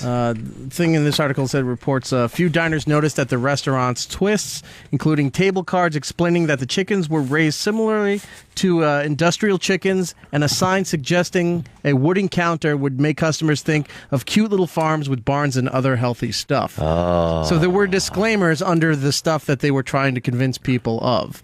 So people, whether either they noticed the disclaimer or not, that they were trying to I don't want to say mislead you, but let you know that you think that it's one way when it's really the other way. And everyone signed releases. There were cameras there, so they don't know what this was for. Are you allowed to say I'll kill him? No. You can, yeah. I'm fucking pissed off. Known the guy forever. I just can't believe that the only options whenever you die are like burial, right? Or cremation. Right. You'd think there'd be more options. I was just thinking about that. Launch into space. Well, what is an option? Space, grilled, battered. Larry's battered. You guys coming? I'd be there in a heartbeat, dude. And some people put their ashes in fireworks too. Something fancier, yeah. Put your ashes in fireworks. You could pretty much do anything with the ashes, but what you're saying is do it with the whole body. Yeah, something dip. If you want to be in the ocean, just throw that fucker right in the middle of the ocean, right? Dude, Why? yeah. Why does it make it all right if you have the ashes? Dude, they're dipping Samuel in ranch. You guys coming? You should be able to do whatever you want. I just hate a lot of, and hopefully Trump will change some of that. That's one of the things I am kind of hopeful for with him in office is just a little bit more free range when it comes to just regular stuff, I'll tell you this much. Trump is president. I have a little excitement because it's going to be a hell of a ride. It's going to be nuts, man. It's going to be nuts. And it might not work out in my favor, but that ride's going to be crazy to watch. Yeah. I just hope it's not so crazy that it's the end of the world. Yeah, it's like watching some dude bike, but for 4 years with no helmet. That's what it's kind of like. It's like, dude, no helmet. He's got nothing. Along the interstate, it's like, bro, put on a helmet if you're by the interstate, you monster. Oh, this Morgan Spurlock used us, E-Rock. We've known him forever. But he's been duping people. Doesn't he do that? Is he a duper? Not really. He goes undercover and then usually has it reflect himself. He puts himself in the middle of the experiment. This time around, if this is true, it seems like he's putting everyone else as the test subject instead of himself. So basically, he's trying to show the world that if you make the people feel like the animal was raised properly, then you're okay with it, right? Even though it's the same horseshit. Well, that's why people spend more for organic stuff and free-range animals and what have you, and half the time it's not. They just work out some agreement where they can put the label on their product and they can sell it for a lot more. Yeah, it's all the wording and stuff like this. I mean, this is just some of these businesses. It's just about margins. I learned about chickens. Cage-free is bullshit.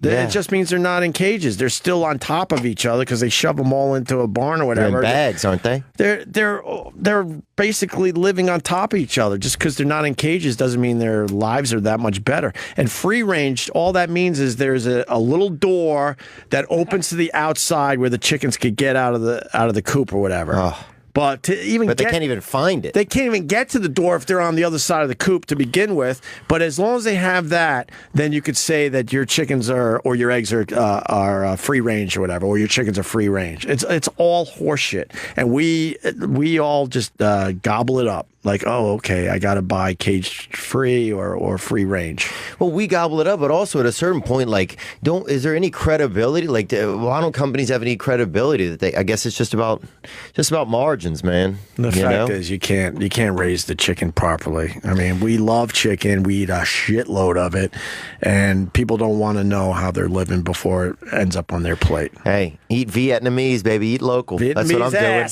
Eat that Vietnamese, bruh. Befriend a local Viet. Oh, boy, are we going to have problems with Morgan Spurlock. Oh, I'm watching you. Oh, I'm watching you. He did y'all dirty, huh? Yes, he did us dirty. Morgan Spurlock. Because I had questions, and I'm like, I'm not going to...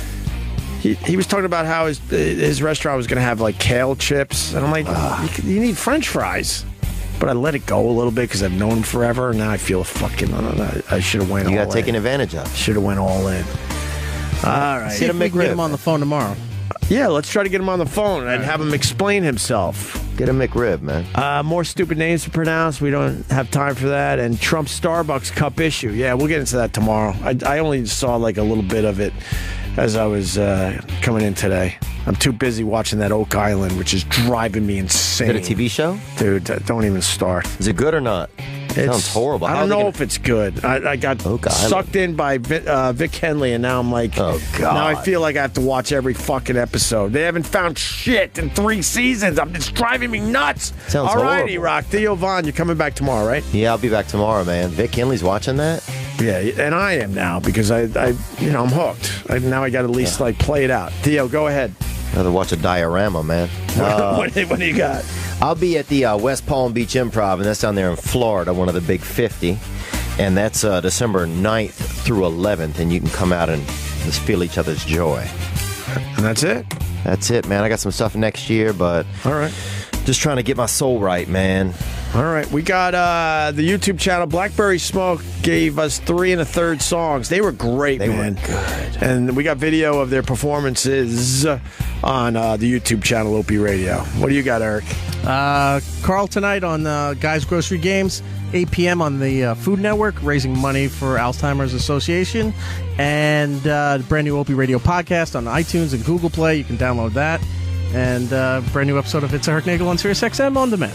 You could say it properly without a shit-eating grin like you're getting away with something. No, I'm just saying it because we're over time. And there goes the music. Oh, wait. Buzzy will be at the Statue of Liberty tomorrow. Okay. All right, bye. See you tomorrow.